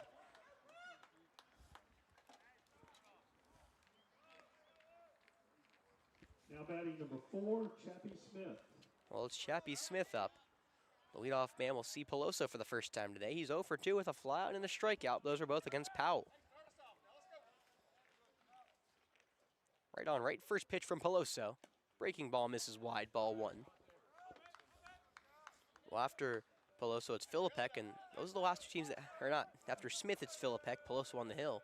And those are the last people that have not seen Peloso as the 1-0 called strike 1. Curveball misses, or hits the inside part of the plate, 1-1. Smith and Philippek's last at bat came against Ashley Powell. We'll see Peloso for the first time, the 1-1. Change him up around the letters, ball 2. And again, it's the second time through the order. It's been a couple of catastrophes. There we go, Alex. That's a word. Maybe too early to start saying that. The 2-1. Fastball low, ball 3. 3 balls, 1 strike, 1 out here. Hit the wrong button on my end. There we go. 1 away here, top of the 5th. Peloso fires the pitch. Called, strike 2, outer third. Smith knew it. You'll have to move the bat with a 3-2 count when 1 away in the top of the 5th. Peloso winds and deals the payoff. That ball's lined back up the middle. We're playing him perfectly as Wilkerson, the second baseman behind the bag. He fields it and makes a strong throw to first for out 2. I mean, that ball was laced right back up the middle, but playing him up the middle was the second baseman. He gets eaten up and still has time to make the play. There's 2 away. Now batting number 2, Parker Philippek. Well, Philippek reached not once but twice today. He's been hit by not 1 but 2 pitches. Those are both against Powell. The first time facing the right-handed Peloso is a breaking ball that goes off the shin protector of Alexander. It's ball 1.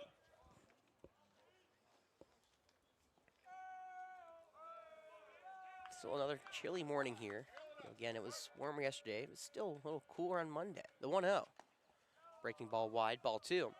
You know, on Monday morning, I was able to kind of shed my gear, I feel like, earlier.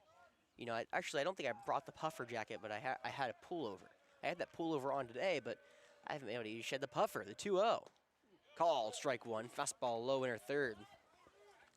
You know, when you look at the stream maybe at home, for those who can't see as well, Philippek, that ball may look close to him. That's because he's right up on the plate.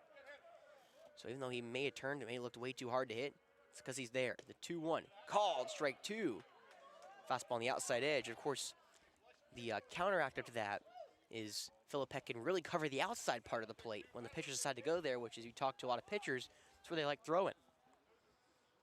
Deuce is wild, 2 balls, 2 strikes, 2 away here, top of the 5th. Peloso winds and deals the pitch. Foul tipped back, and Alexander can't corral it. It'll stay 2-2. Well, Peloso will get a 1-2-3 inning. It'll be the first 1-2-3 inning, the actual 1-2-3 inning of the game. There's been a 1-2-3 inning, but that was in the 2nd and 4th, and they had runners picked off there, so runners did reach. 2's on the way. It's chopped over to the first base side, and we'll do it one more time. It's a foul ball. That wasn't clear. I remember Sam saying yesterday, quite literally his first announcer jinx of his announcing career, he looked at me and said, there's not been a lot of 1-2-3 innings. Well, he may be in store for one here. The 2's yet again. Philippek laces that one into center field, but right at Powell.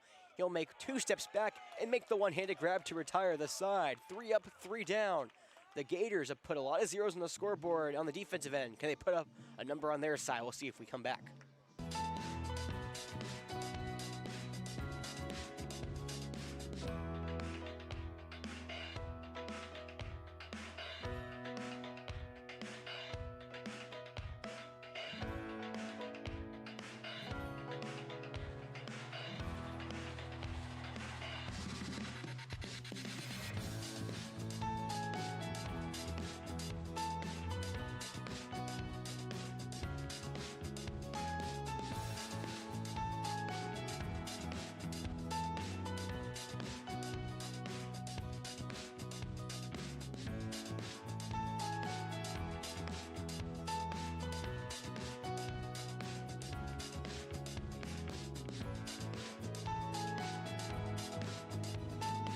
Well, considering I haven't done it in about a couple innings, I probably forget I need to. I'm grabbing a body armor out of my, out of the core that Jeff Roche provides me. Shout out to him. He's set me up really well over here, so I give him a lot of praise. You know, I do get a lot of, people come up saying to me, I really appreciate everyone saying how much they appreciate this. I mean, I put a lot of work into this tournament, and I appreciate all the, people who come up to me, talk to me, and give me some kind words of encouragement everywhere. But shout out to Jeff Roche for setting all this up. I mean, nothing's done without him. His production is completely, basically all him, except for, the words I say, which, I mean, that's the easy part in this sense. So, shout out to him, but couple thank you to our sponsors real quick. The Richland 215, the Legion team here in the 215 is where for Richland County the first state championship for the senior team came last year. A AAA championship came a couple years ago.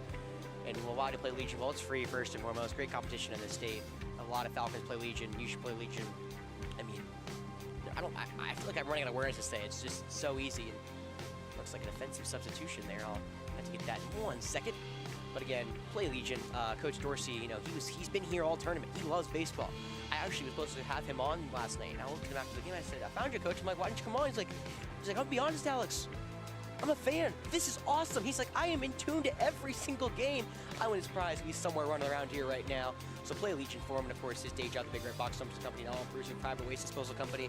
They'll bring you a dumpster, you fill it up, they'll take it away. It's that simple. Call 803-783-6834 to book a dumpster today, or go to www.bigredboxdumpstercompany.com. Please shout out to Coach Dorsey for not just sponsoring the stream, but helping the young men here in the area. Well, we go to the bottom of the 5th as Banks Alexander will lead it off. Alexander reached on air his last go-around, and, you know, he's been one of the most talented sophomores here the state has to offer. He's looking for a big-time hit. Came in 2 for 8 here in the Classic. He came in scorching hot, though, this tournament. 6 for his last 14 as the first pitch bounces away from the catcher, Filipek. It's still Pastusik out there. Ball 1 in this right-handed showdown.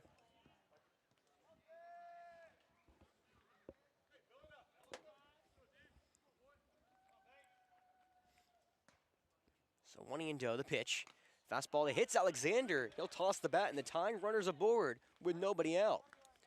Well, Filipek's been hit twice, the catcher. Now, it's the other catcher, Banks Alexander, being hit in the back. So it looks like the change is Cooper Friedholm getting subbed out for by, I believe it's Zach Norton out there and left. A couple of other changes it looks like as well. Radford will come in and catch Filipek over at first now, or no, third rather, excuse me.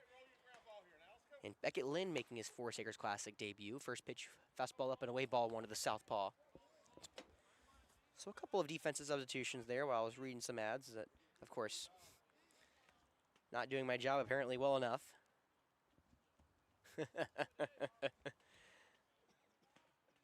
Broadcaster fail, you know how it goes. Right on left, and Norton squares the bunt. He puts that one foul to the left side. Well, if y'all remember, he squared around a bunt back his first go-around on the left field line. He swung for a single his last time up in the 3rd, though.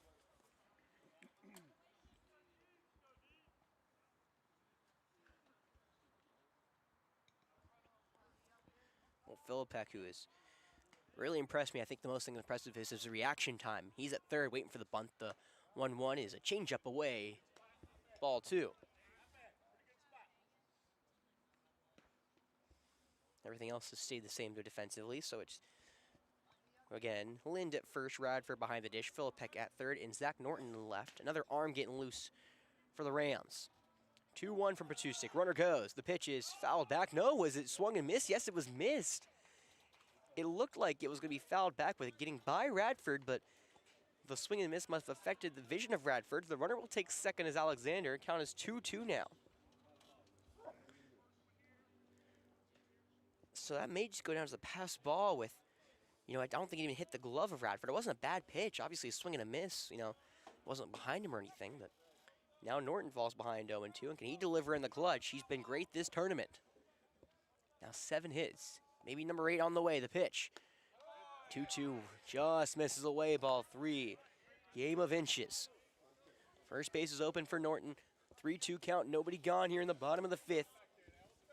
Can the Rams push the tying runner across? Alexander stands at 2nd. The CIU commit hitting .455 for the runners in scoring position. The payoff. That one's flown into the air to left center field. Hemphill, a long run. He was getting right center field, but he will run that one down at the track. It's out number 1. The throw is going to be coming into 3rd, but it is cut off as Alexander tagging at 2nd.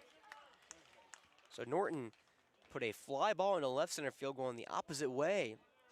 Nice job from Hemphill, who is just a tad in right center. Runs it down near the warning track. It's a long fly out for out number 1, and the tying run moves now to 3rd here for Sam Turner, who will re-enter the game.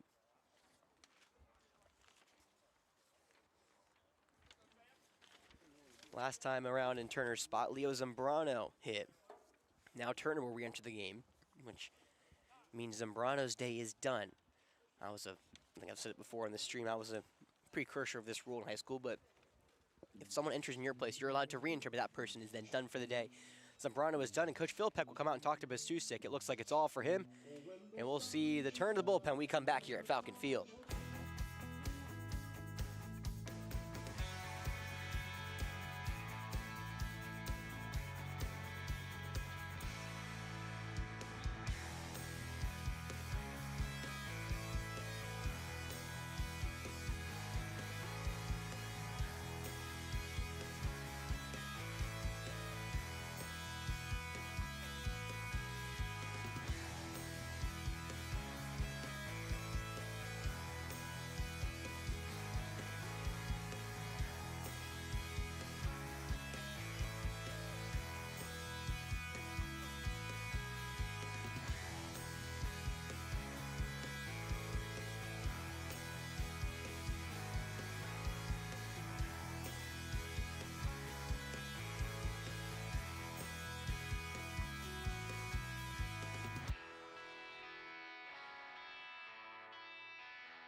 Welcome back to the 20th annual Forest Acres Classic live on Definite Fiction. River Bluff trying to come from behind for the third straight game and take the lead. They've come from behind the last two, but have yet to find a win. They're trying to fix that right here.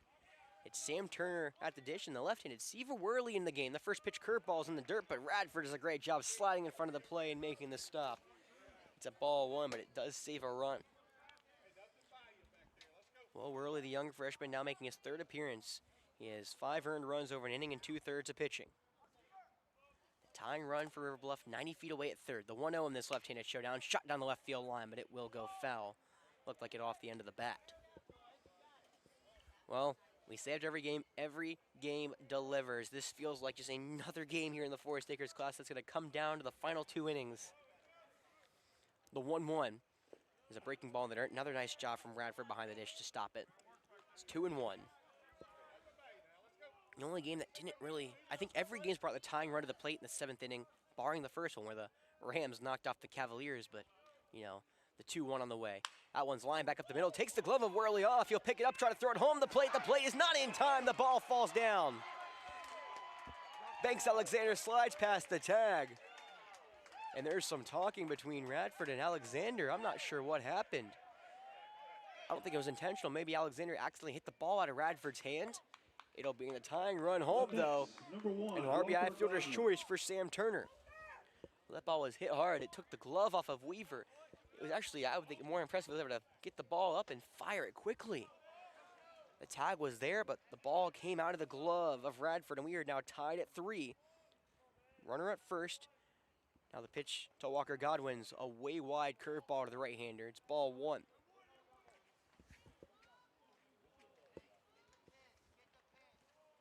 Well, here we are, bottom 5, resetting here, 3-all between the Rams and the Gators. The 1-0. Pitch is popped to the right side in, foul. Out of play, it's 1-1. Well, you came to the class expecting another, slower game. I don't know what to tell you. These games have been awesome. Every single one of them. Even the first game where the Rams were in control of the Cavaliers, it felt like the Cavaliers had a chance to come back at any given moment. 1-1. That ball is laced down the left field line. It'll go into the corner for extra bases. Turner, not just the fleet-footed, he'll race around third, but he'd be held up, or race around second, be held up at third. A stand-up double for Walker Godwin, and here we go. it's trouble at the Classic. Godwin's now 5th double of the season. Puts the go-ahead runner at third. Third baseman Philippek was playing off the line. The right-hander pulls one down the left field line over the bag. And now the Gators can take their first lead of the game. It'll be Mason Icer at the dish, who's 0 for 2 with a lineout and a strikeout swinging.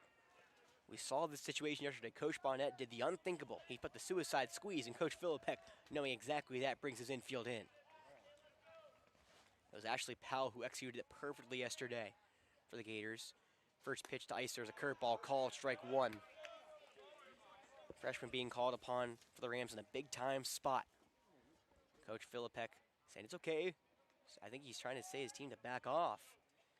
Just say the right side of the infield, it's the left-hander at the dish. They want him on the infield grass, but the left side staying back. The 0-1 is popped into the air, shallow right field. A long run for the second baseman, Sierra. He's looking over his shoulder. Now the center fielder, Hemphill, comes in and makes the grab. It is not deep enough for a sacrifice fly, and now there's 2 away. Well, that ball hung up just a second too long for Icer.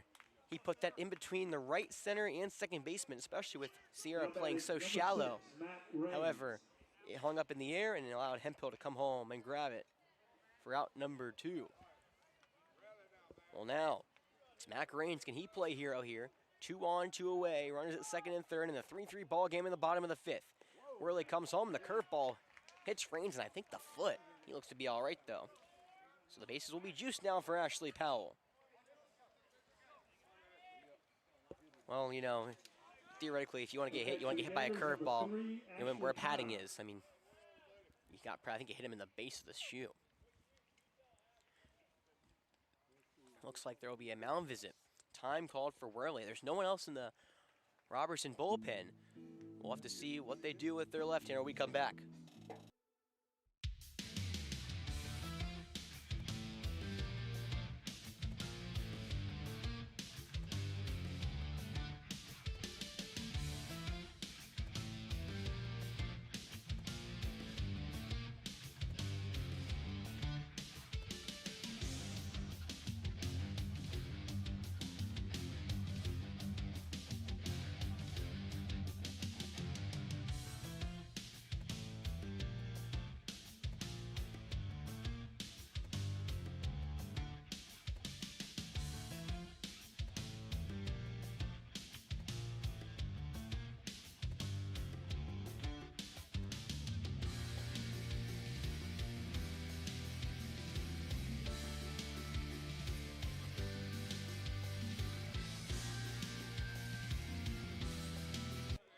Welcome back to Falcon Field. Seaver Worley will stay on the hill. It'll be the freshman versus the senior going to North Greenville. Ashley Powell, a chance to take the lead for the Gators. The right-handed, now center fielder, trying to help himself out. He's not on the hook for the loss anymore. He was a starter. But he'll step in there. First pitch from the southpaw is a fastball call, strike one, lower third. You know, to note again, this game technically doesn't mean anything in the standings, but it's just a nod to how talented Coach Bonnet and Coach Philippek are. Their mindset in this game. I mean, they're playing this game as for a spot in the playoffs or something. The 0-1. Breaking ball. Call. Strike two. Slotted in on the air third against Powell. I think he was a little shocked at how well that pitch was thrown. So one pitch from getting out of the inning for Worley. Can the Rams keep this thing tied, or will they trail for the first time past the first inning in the tournament? Pick off to Sierra at second. That tag offline. We've seen that earlier. That was against Airport where they picked a runner off second with a runner at third. They actually caught Godwin a little sleeping. However, it was a bad pickoff. The ball was to the other side of Sierra. He had to come all the way around his body, and on cue, Godwin will get a pretty small lead now at second. 0-2 the pitch. Fastball just an inch off the plate on the outside. It's 1-2. It's a hard take for Powell. And you don't realize how hard those takes are with a 0-2 count. You usually swing. Powell doesn't. The 1-2. Breaking ball stays inside. Radford gets a glove on it to keep the runners at bay. We ball 2. Well, 2 balls, 2 strikes, 2 away here. Bases juiced in the bottom of the 5th. River Bluff has now drawn even with the TC Roberson Rams, looking to take their first lead of the game.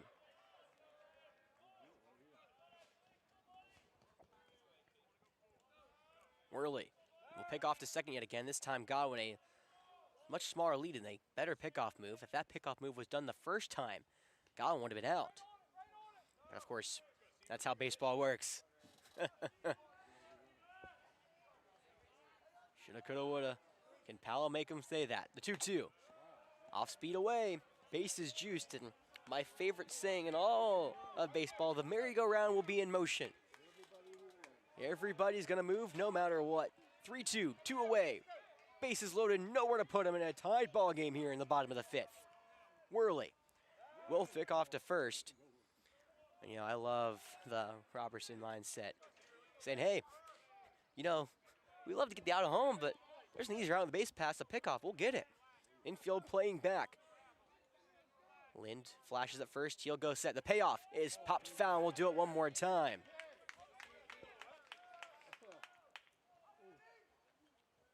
High tension here at the Classic. River Bluff in search of their first win in this 2026 rendition. A team that has dominated the Classic. 5-time champs of this thing.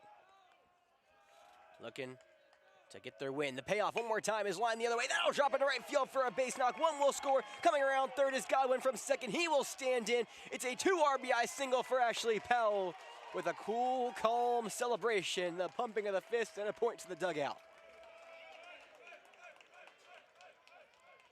Also on that play, Mac Rains going from first to third. And for the first time since the bottom of the first in the first game, TC Roberson is trailing. It's 5-3 River Bluff. Ashley Powell hitting in the clutch.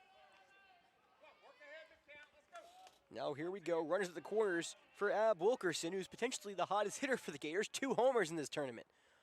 The right-hander at the dish. Ashley Powell at first will get agreed on a pickoff move as he will just kind of run back in. Well, Powell on first, Rains at third. The right-handed Wilkerson, 2 for 2 today, a single and a homer. Another pickoff move to first. Powell keeping very close to that bag. I think that pickoff move to second respectively calmed the Gator runners. They're getting a much lesser lead. Another insurance run now 90 feet away. Worley will throw his first pitch home to Wilkerson. The fastball or curveball maybe. I don't know if it just didn't break. Stays wide, ball 1. Well, again, every single team in this tournament, state championship contenders. This has been an epic tournament. This wind now really blowing out from right to left, from left to right actually. The 1-0 changeups called, strike 1, inner third. And that wind is really picked up higher in the air. It's not as much down at field level, but if you put the ball in the air, it's going to move. In the story of this tournament, one of them at least. Pick off to first again. Well, Jordan Norton really didn't pick off many times on the hill. Worley is making it half his game plan to pick off. The young freshman trying to navigate through this 5th inning. The Gators have scored 3 in the inning, looking for more. The 1-1. Breaking ball called, strike 2. Worley's best pitch. You would have heard Jeff Rose give a shout on stream if that were the case. Count now moves to 1 ball, 2 strikes, and 2 outs here. Can Worley find his way out, and he's going to pick off the first. A double steal. They're going to try to throw home. The throw into home is offline and not in time. Well, going on motion, the double steal works. Rains comes home, and Powell goes to second. Worley went to first as Powell went in second. And right on cue, the double steal. You got to wonder, did Coach Bonnet figure that one out? I think he had to. The amount of pickoffs that have gone to third, Coach Bonnet said, hey, next time he picks off to first, you both run. And it worked as well as it could have. The 4th run of the inning, a 6-3 lead for the Gators. Now an insurance runner at second for Wilkerson. The 1-2 from Worley. Fastball, that one's chopped over to the second baseman, Sierra. Has it on the high hop, throws it across the diamond, and the out is made, but the Gators strike. 4 runs in the bottom of the 5th, and they take the lead. It's a 6-3 ball game going to the 6th.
Well, we are back for the 6th inning.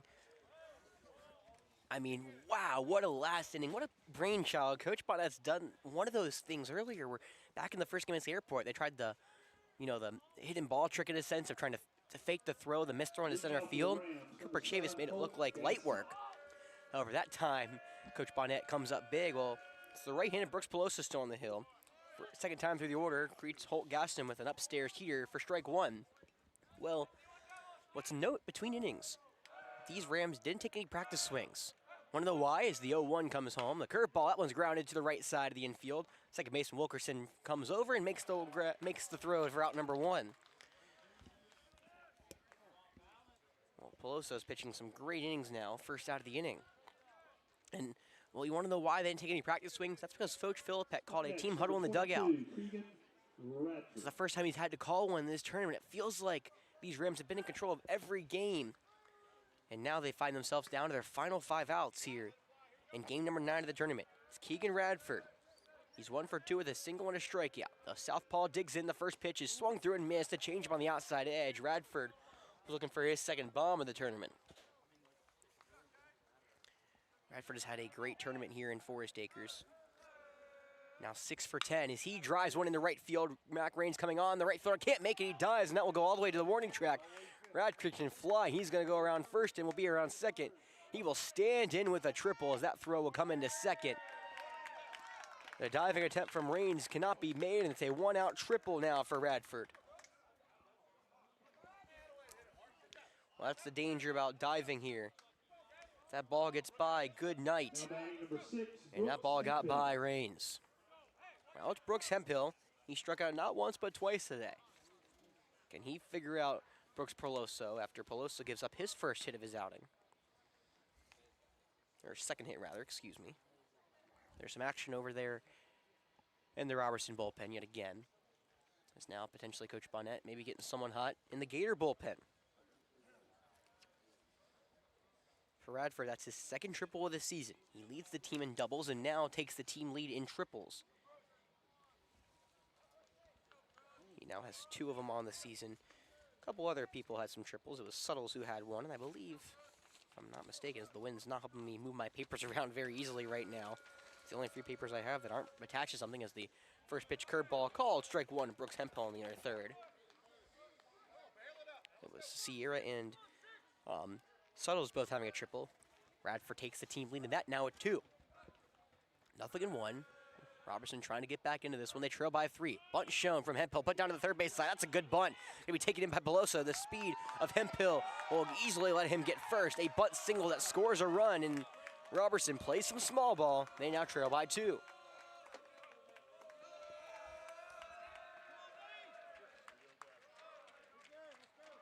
Up next, number 15, Dave Pastutek. So Dave Pastusik will dig in for the 3rd time today. He's reached on the air and grounded out. His 2 plate appearances thus far. As Hemphill puts a beautiful bunt for a single down. It worked as a RBI single. And he's not complaining. So now it looks like, I believe, a pitch hitter is going to step in to the on-deck circle in the place of Cooper Freedom. He's getting some throws over there in the bullpen warming up. It's Zach Norton. Norton came into left field earlier this game. Looks like he'll hit for Cooper Freedholm. Well, the tying run at the plate now for the Rams. They trail by 2. It's a 6-4 ball game. River Bluff took the lead in the bottom of the 5th. They're plating 4. With some timely hitting and a brainchild from Coach Bonnet. Sent the runner home with the double steal. We've seen T.C. Robertson may have that work in their favor. This time it just works against them. First pitch to the right-hander is a fastball in tight to Pastusik. It's ball 1. Well, Pastusik has been in the game as a DH, and he came in to pitch for a couple of innings, and now he's back in the line. Well, still in the lineup now, hitting again. He's been doing it all this tournament. At first, on the hill, and at the plate. Right on right, Peloso fires. The 1-0 is called strike 1. That curveball dips in late. It's an overarching curveball that starts up high and then dips down around the waist. Feels like we've seen a lot of good curveballs this tournament. Connor Wells for Dorman probably had the best one, I think, but it's not a fair comparison. He's going to LSU. There's a reason why. Well, he might not be going to LSU. We'll find that out in about a year's time. 1 ball, 1 strike, 1 out here in the top of the 6th. Peloso, a couple glances will fire. Runner goes. The pitch, called ball 2. The throw into second. It's a good throw, but not in time. Hemphill, the speed of the center fielder, steals it. And there's now another run to cut in this lead, standing at second. It was ball 2. It was called an inside changeup, I believe. For Hemphill, that's his 5th stolen bag of the season. Now he turns it over to Pastusik. The right-hander hits 5 for 17 with runners in scoring position. Can he come up in the clutch here yet again? Peloso kicks and deals the 2-1. Fastball slotted in on the outside edge. Strike 2. Well, Peloso has been solid so far today.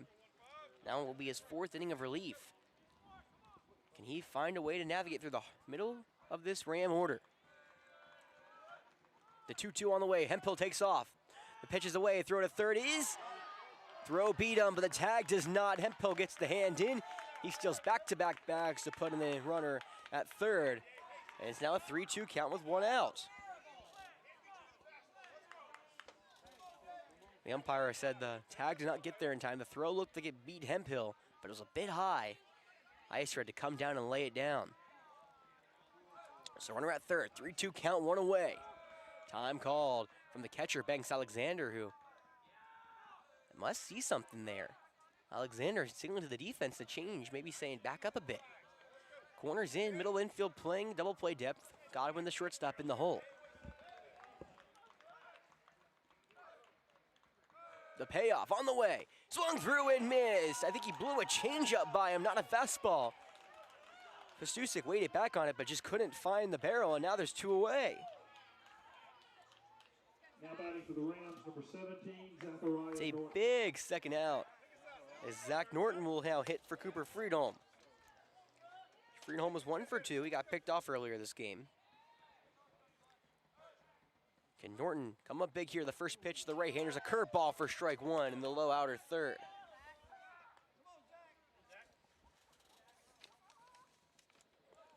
Well, Zach getting his first time hitting in the tournament. He's 2 for 5 in the season with an RBI. The sophomore awaits though. 0-1 is called, strike 2. Back-to-back curveballs. This time breaks right across the heart of the plate. Can the sophomore come up in the clutch? He's 1 for 2 with a runner in scoring position this season. Zeke Adwaters awaits on deck if it gets that far. TC Roberson Rams have already had 1 run in the inning. They're looking for another. The 0-2. That ball is hard hit down the third base line and foul. We've seen some great defensive plays. That one looked like it would have went into the corner. Would have definitely smelled trouble, but instead it's just a hard foul ball. Gators in search of their first win here in the 2026 edition of the Forest Acres Classic. The Rams already in the championship game tomorrow. They're just trying to keep momentum going. The 0-2. Breaking ball in there. It gets past Alexander. That will around. Now a runner to come home and score from third. Hemphill, after stealing his way to third, comes home, and it's a 1-run ball game. It's the first ball in the at-bat. And now the second earned run against Peloso. Well, base is clear for Norton. He'll just swing the bat. The 0-2 in the dirt. Good eye as Alexander slides there. No one to protect from anymore. That ball looked like Alexander slid in front of it on that pass ball about 2 pitches ago. However, I think it got between the legs of Alexander and allowed Hemphill, the speedster, to come home from third. Can Norton find a bat here? The 2-2. Swung through and missed. The curveball finds its way past the bat, and that will retire the side, but the Rams strike. After falling behind by their largest deficit all tournament, they get 2 back, and it will be a 6-5 ball game going to the bottom of the 6th.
number 5, Andrew Ross. Welcome back to Falcon Field. Another new pitcher for the Rams of Roberson. It'll be Zach Norton, who came in left field earlier this game. He'll come in to pitch now. The right-hander throws strike one on the outside edge. It's 9-1-2. Rye leading it off for the Gators. The 0-1. Rye's going to put a bunt down to the right of the pitcher. Norton gets off a looper and throw to first is in time. There's one away.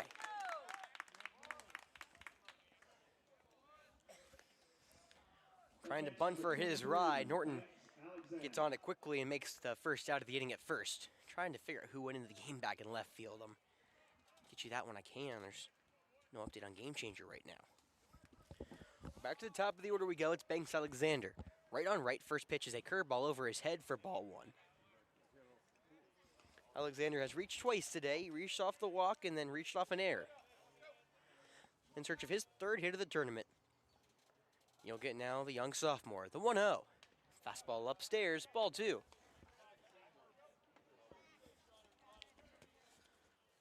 Will Norton making his third appearance of the season. One inning pitched, no earned runs. The 2-0 is spiked into the dirt, about 10 feet in front of home plate. 3-0 to the leadoff man. Of course, Alexander came into the inning 407, 15 RBIs, 15 RBIs, 5 homers. He's been producing every single game. The 3-0 is spiked in, a 4-pitch walk to Alexander, who started to get up a little quicker. He saw that ball go to the backstop, but not far enough away from Radford for him to really do anything with it. It's the third time today Alexander's reached base.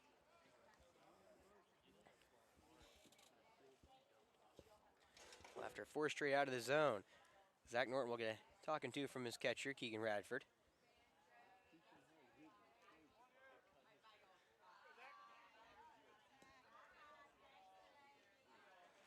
It looks like I can't tell if it's Philippek at third. I'm just for the stream purposes, you know. I think that is Philippek still at third. I'm not sure who's in left field. Is now the left-handed Dom Norton up. First pitch to him goes right to the backstop. A breaking ball doesn't break, and Alexander will take second. After he got the first pitch, a bunt out. Now, all of a sudden, Norton can't figure it out. He's missed 3 pretty out of the zone, and that may be all already for Norton. We'll be right back here on Definite Fiction.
Welcome back to Falcon Field. It's the Forest Acres Classic live on Definite Fiction. A lot of defensive changes for the Rams of TC Roberson. We'll go around. Parker Philippek. You see everything in this tournament. Well, here's a new one. Parker Philippek has yet to throw a pitch in the last 2 seasons for the Rams. He's now coming into the game. Re-entering the game at first base, Cooper Friedholm. Zeke Atwaters also re-enters the game at third. And in left field, the one I was trying to get for the longest time is Nate Blanton. Everyone else stays the same. Hemphill in center, Gaston in right, Smith at short, Sierra at second, and then Radford, who switches Philippek mid-game, is still behind the dish.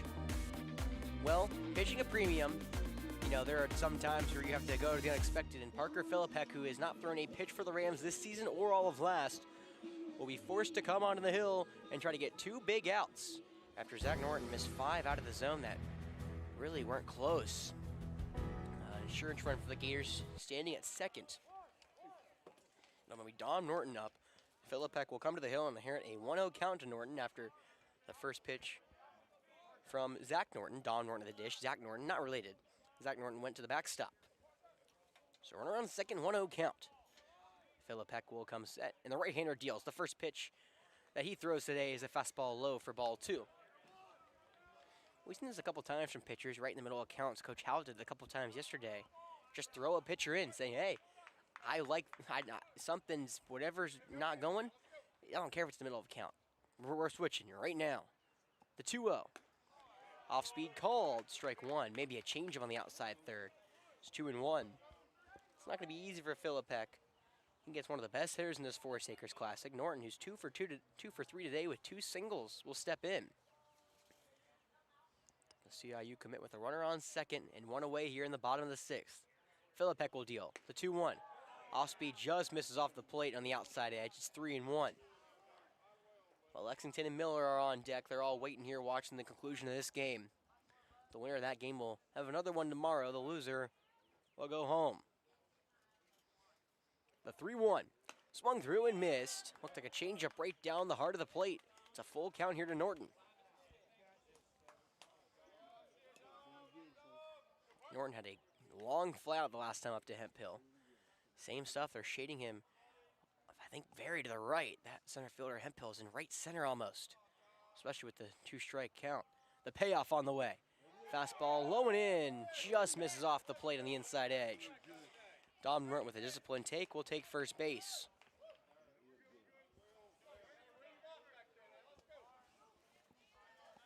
So a disciplined take from Norton. He reaches base for the 3rd time this morning. Well, now it's early afternoon. We just hit past 12 o'clock.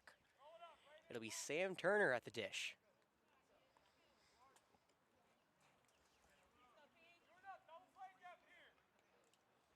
Turner reached all the fielder's choices last go-around. He's also struck out looking today.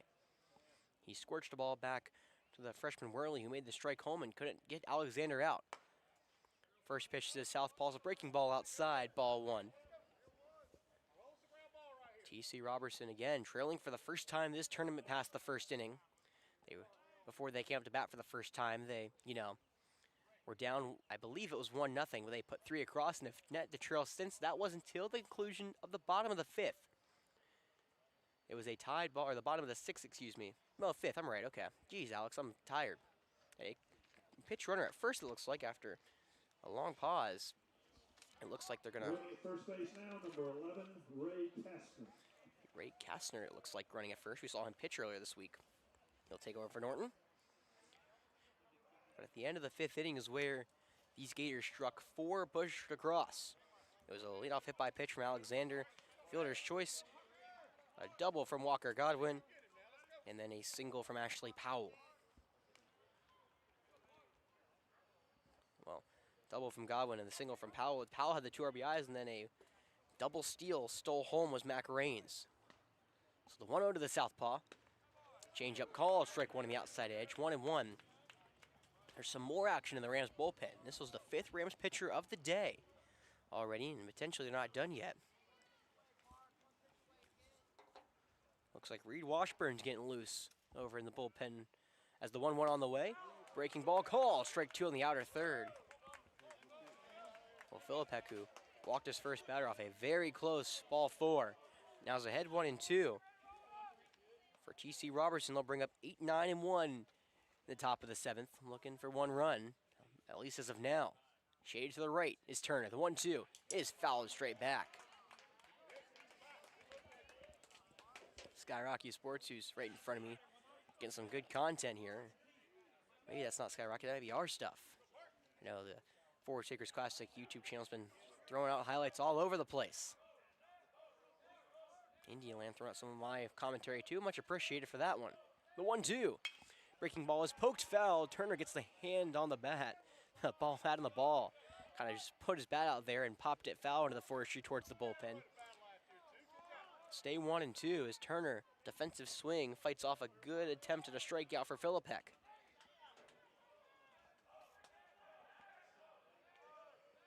Now the 1-2 again.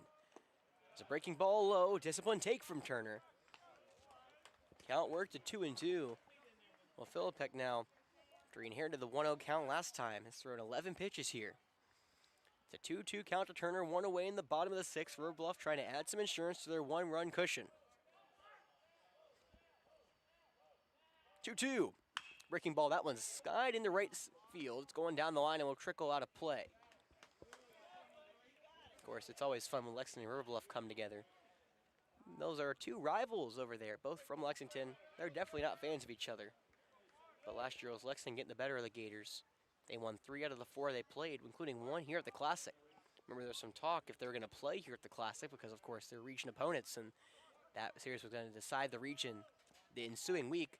They said, no, we're going to play, as Philippek steps off the mound, looks back Alexander as second. Coach Bonnet and Coach Huck said, hey, why not? We'll play this game. And Lexington takes game 1, 2, and 3, and then game 4 belonged to the Gators. 2-2 the pitch. Breaking ball in the dirt. Radford puts a glove on it, and Turner works the count full. 3 balls, 2 strikes, 1 away. River Bluff trying to load him up for Walker Godwin, the cleanup hitter. Tim Turner looking for his first hit of the Classic. Or his second, rather. He had 1 on Monday. I'm paying attention. Runners go, the pitch, swung through and missed. Strike him out, throwing to third is in time. The swim move doesn't work. Strike him out, throw him out, and Parker Philippek and Keegan Radford fired up going to the dugout. The Rams trail by 1, and this game script is anything but normal. We'll see you in the 7th.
Well, Brooks Peloso came on relief of Ashley Powell back in the 3rd inning.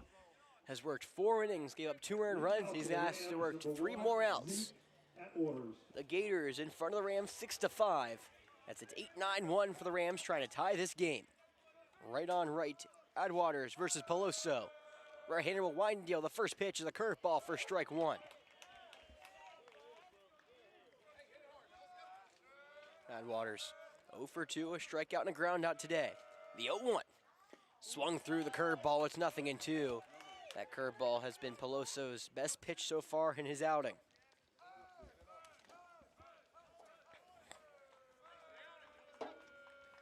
The 0-2. Curveball swung through and missed. A diet of breaking balls sets down Atwaters for the first out of the inning.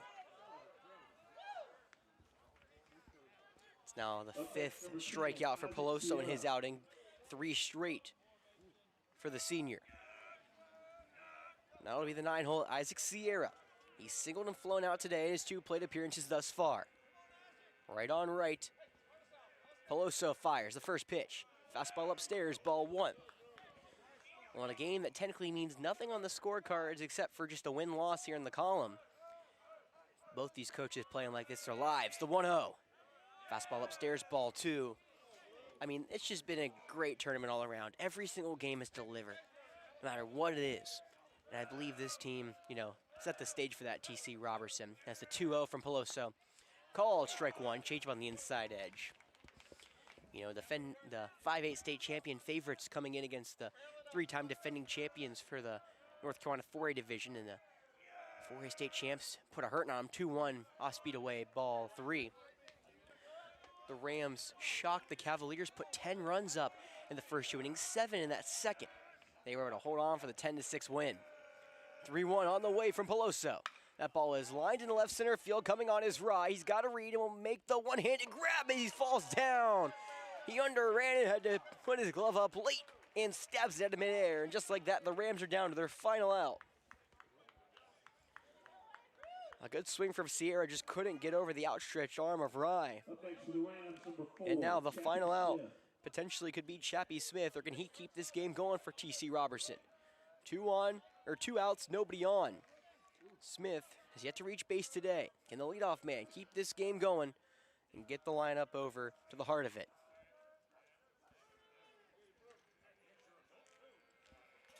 Right on right, first pitch, curveball. That one's lined in the left field. Rye will have to let that one drop in front of him. That ball was dipping fast, and Chappie Smith extends the game. It's a 2-out single. That's just Smith's second hit of the tournament. And that ball, I didn't even pay attention, goes all the way to the backstop and the throw in. Chappie Smith will take second. How about that? Oh my goodness, I looked down for 1 second and Smith takes second. We'll be right back here. Coach Barnett's talking to Peloso.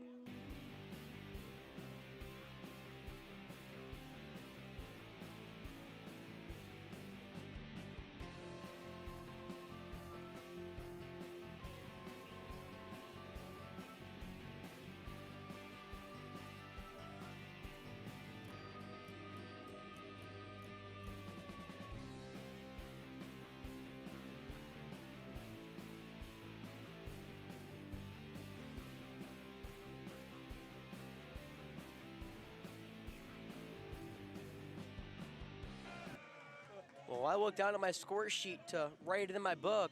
What I missed was the throw coming in from Ryan left field. No one picked it up. It goes all the way to the backstop, and now the tying run of the game, standing at second with 2 away for the main man, Parker Philippek. Philippek hitting .750 with runners in scoring position. Of course, that's good for the team lead. And now Coach Barnett will come out yet again. Well, this is a second straight mound visit, and that will be all for Peloso. You can only have 2 before a pitcher has to be pulled. We'll be right back here at Falcon Field. A pitching change in the final hour. We come back.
Well, Brooks Peloso, an exceptional outing, 4 2/3 innings pitch, gave up 3 hits, and now he's looking to get some help from Mason Iser. Iser making now his 3rd appearance of the season. Will look for a 1-out save here. It's a 1-run lead, the tying run of the game at second for Parker Philippek. The southpaw versus the right-hander. Philippek's reach has been hit by 2 pitches today. The right-handed Iser fires home. The first pitch is lined into left center field, coming on his pal towards the track. This one won't hit the wall, and the Gators finally stave off a late rally and take their first and only game of the Classic. Our final score. Philippek put a good swing on the ball. Ashley Powell this time didn't get robbed by the high fence. And the Gators finally get a win here in Forest Acres after back-to-back heartbreakers. They take the 3rd and final game of their Classic, a staple here. We appreciate them coming. TC Roberson will be here tomorrow for a championship. It's a wild state of affairs as Brooks Peloso gets the win. Mason Iser grabs the 1-out save for the Gators, and the hero is Ashley Powell, the go-ahead 2 RBI single in the 5th, and then Coach Bonnet, the double steal being the difference maker. Well, another tale as old as time. Last year gave us an instant classic between Lexington and Miller. Do we get round 2 here? And it's a spot for a chance tomorrow. We'll see you there.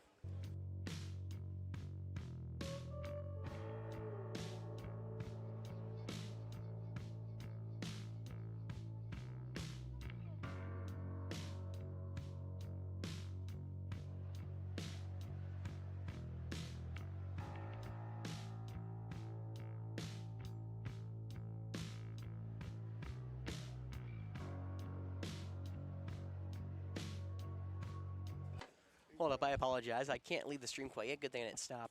We do all tournament here for, of course, River Bluff and TC Roberson. Roberson, I believe, is waiting for tomorrow. Coach Philippek wanting to honor his team tomorrow. Of course, he said there's a lot of time between a state championship and, a tournament championship, and now he doesn't want to throw his team in there yet. He's like, we'll worry about tomorrow.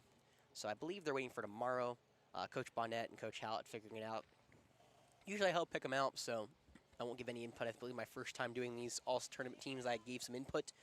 But I know who I think's going to get it, but I'll let the great Jim Stevens do his announcement, and I'll sit back and listen. But yeah, so everyone, there'll always be 3 people on here right now, potentially more. It is all academic for the tournament. For both, everyone has an all-academic player on their team, and then there's an all-tournament team, which is selected by me, Jim, and Andy, and of course the coaches have a lot of input as well. So thank you for River Bluff for coming again. They are a staple in this tournament, and I feel like this tournament doesn't really feel like the Forest Acres Classic without the Gators. A very uncharacteristic exit for them. They usually are here on Thursday, and I mean, let's be honest, guys, they're a couple outs away from playing for a championship tomorrow and going 3-0. Just kind of how baseball works in a sense. So TC Roberson, they were the ones who started the tournament off strong. A statement win over the Dorman Cavaliers, and we'll see them tomorrow. I'll let the GM Stevens take it over. Awards now for the River Bluff Gators. All academic, Matt Raines.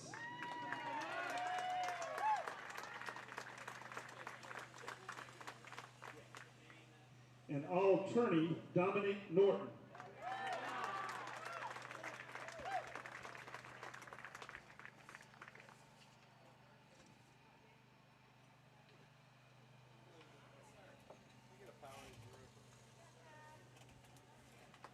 And the All-Academic and All-Tourney Awards will be presented to the Rams tomorrow, since they are going to be in the championship game, and they will receive their awards at that time.